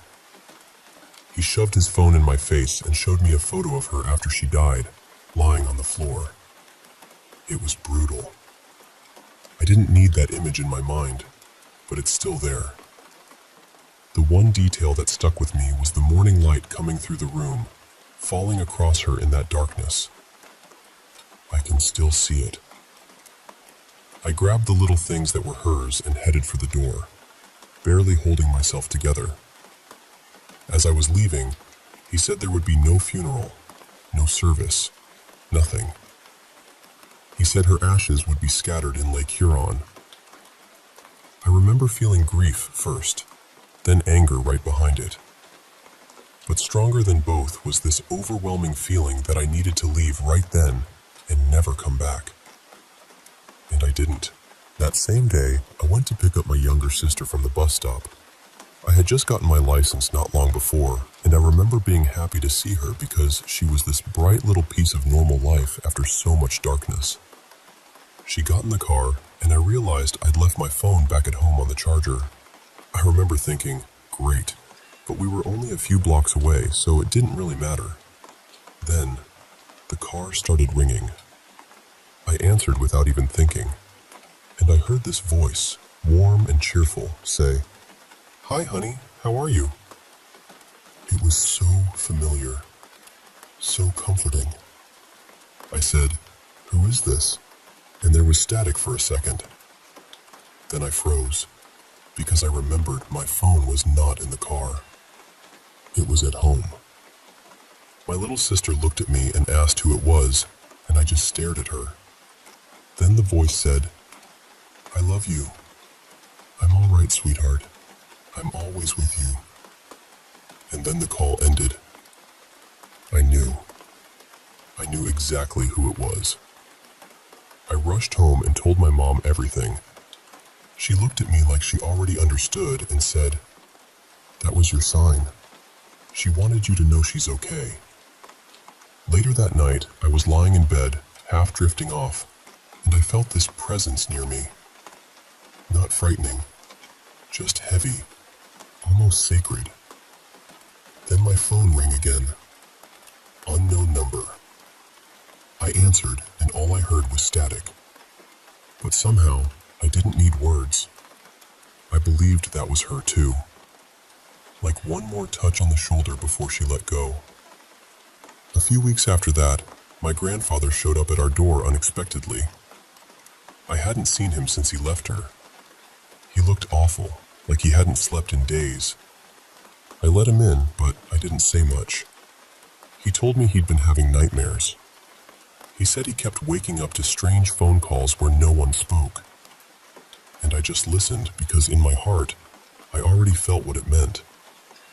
Then he started talking about how he'd been living in the Smoky Mountains in Tennessee, and how things had gotten strange there. He said he kept seeing a woman, hearing things, feeling like he was being watched. He even told me this woman kept telling him he didn't belong there. I remember looking at him and feeling this sharp anger rise in me, because part of me thought, good. Let him feel unsettled. Let him carry a fraction of the fear and guilt he left my grandma with. He said he was scared and moving back. I told him goodbye, and that was that. From what I heard later, he did move back, but he was never the same. These days, all I ever catch are occasional posts online about some trail he's walking, or a dog he adopted named Spirit. It's strange, honestly. But what has stayed with me most is that call. It's been almost 10 years, and nothing like that has ever happened to me again. Not once. That's part of why I believe it mattered. I've always been sensitive to things I can't fully explain, and sometimes I still wonder if that was her way of saying goodbye without really saying goodbye. Or maybe not goodbye at all. Maybe just, I'm still here. And truthfully, when I think of her, that's what I choose to believe.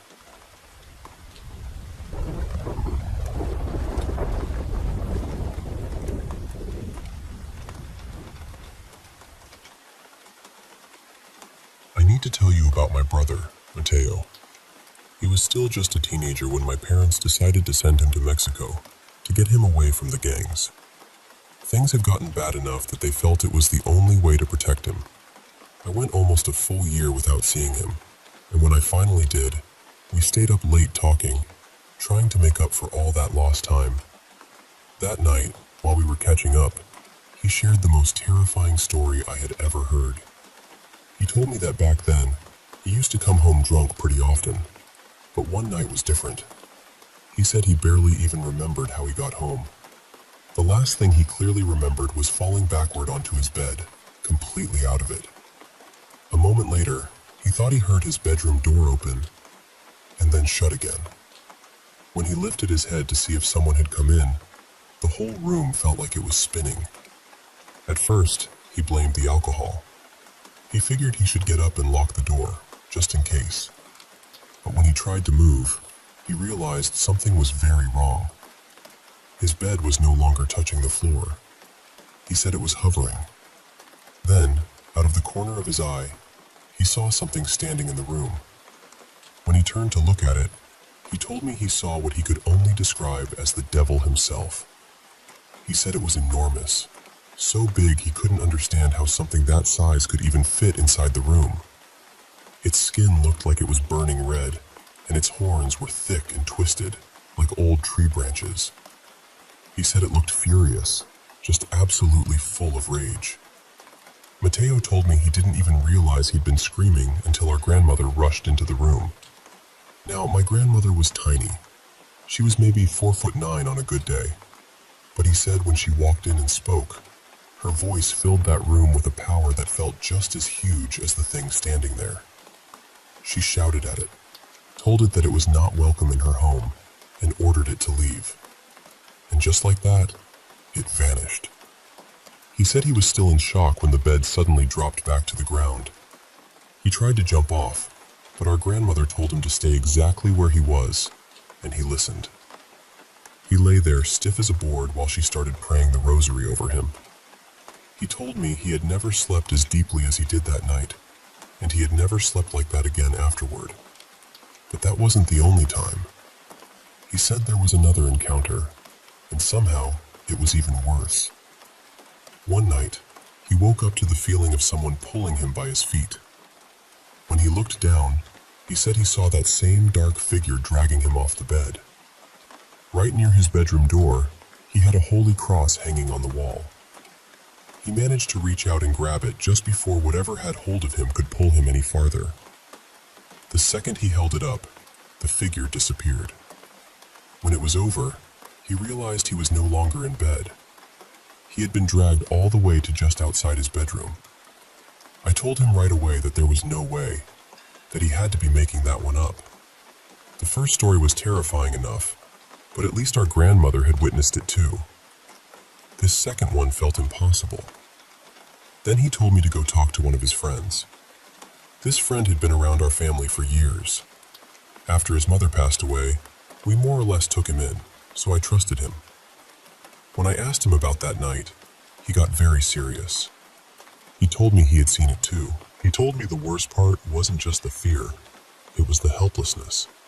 Seeing someone you care about being pulled away and not being able to move even an inch. That kind of helplessness stays with a person. He said he kept trying to yell to Mateo, telling him to grab the cross. Later, Mateo said he never heard him. But somehow, he still reached for it. So that made 2 encounters. And both of them had witnesses. What stayed with me most, though, was something else he admitted later. He said that for as long as he could remember, he had always had dreams about demons, about dark things, about the devil. But after our grandmother prayed over him that night, those dreams slowly started to fade. Not all at once, but little by little. I haven't asked him about those dreams in a long time. I guess some things just become too heavy to bring back up. And to be honest with you, we don't really talk about our dreams anymore.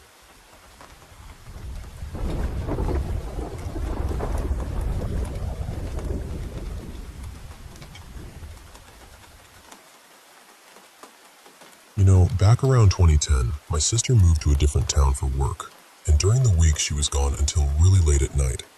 That meant my niece and her younger brothers were home on their own a lot more than they should have been. Around that time, I started noticing my niece, Mariella, was calling me almost every evening. One night she said, "Don't you think it's weird that I keep calling you like this?" And I told her, "No, baby, you're my niece.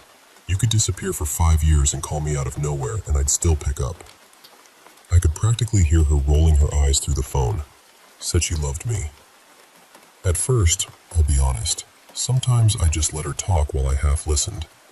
I thought maybe she was lonely, maybe she just needed company. But then one night, I really listened, and what she told me chilled me straight through. She said, "There's something coming from my mom's room. I don't know how to explain it, but it feels wrong. Heavy. Mean."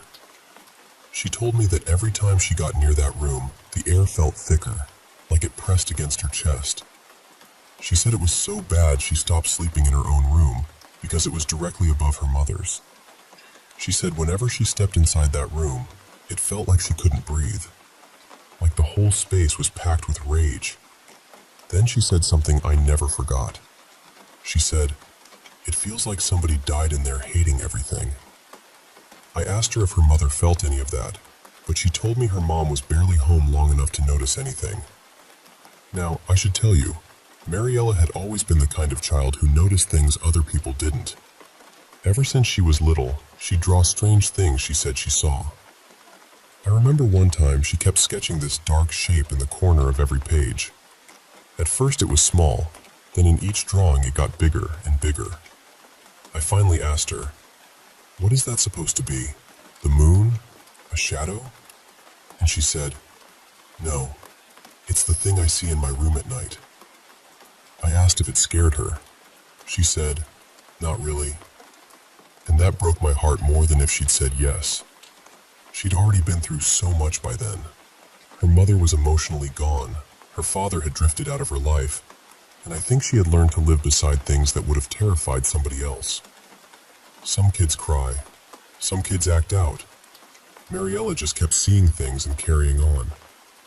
Anyway, a few days after that conversation, I had one of the strangest experiences of my life. Early one morning, I woke up suddenly, straight upright in bed, with that awful feeling that something wasn't right. I got up and started toward the bathroom, and from there I could see part of my backyard through the window. I had this strong feeling that someone was out there. The window was shut, and I remember trying to peek out without being seen. But somehow, in the next instant, I was outside. That was when I realized I was still dreaming, or at least, I thought I had to be. I looked down at my hands and my arms, and they were translucent. Not invisible exactly, just thin and see-through, like smoke shaped into a person. And I remember thinking, for one brief second, this is incredible. Then the fear hit me. Not ordinary fear either. It wrapped around me so fast and so completely that I could barely think. It felt ancient, suffocating, like I had stepped into somebody else's terror and it had closed around my throat. That's when I saw them. The man stood rigid, full of anger. But underneath that anger was fear. I could feel it as clearly as if it were my own. My hands flew to my throat because suddenly I couldn't breathe. The woman moved restlessly, like someone caught between staying and leaving, like she was trapped in the moment of parting. I had this overwhelming sense that they were at the end of something terrible, that they both knew they were about to go in different directions forever. Then the man turned and looked directly at me, and I woke up. Later that same week, Mariella called me again, but this time she sounded excited, almost breathless. She told me her coach had driven her home because her mom still wasn't back, and somewhere in conversation, the coach mentioned that a couple had died in that house years earlier. According to what she'd heard, the husband had killed his wife after accusing her of cheating. The second she said that, everything in me went cold. Because suddenly the heaviness in that room, the suffocating feeling, the hatred she described, my dream, all of it seemed to click into place. It didn't prove anything, not really, but it fit in a way that made my skin crawl. Then we looked into it more, and this is the part that still gets me. The people connected to that house looked exactly like the couple I had seen in my dream. I even described their clothes before seeing any photos. I told her the man wore a white hat, a white button-up shirt, pale blue jeans, and white cowboy boots. The woman had on a brown dress, and her hair was long, dark, and curly. I remembered earthy colors on her, soft floral details, bare legs, clunky shoes. Their faces in the dream had been blurred somehow, like I wasn't meant to see them clearly, but the rest of them I remembered perfectly. Mariella and I just sat with that for a while, trying to make sense of it. She kept asking me why they would come to me in a dream when she was the one living in that house. I never found an answer for that. Maybe because she was too close to it, and I was the one listening. Maybe whatever was there wanted to be seen by someone who would believe her. Or maybe some things don't wait for explanations. What mattered most to me was that, after that, Mariella finally felt like she wasn't imagining it. She wasn't crazy, and she wasn't alone. Eventually, she convinced her mother to move, and they did.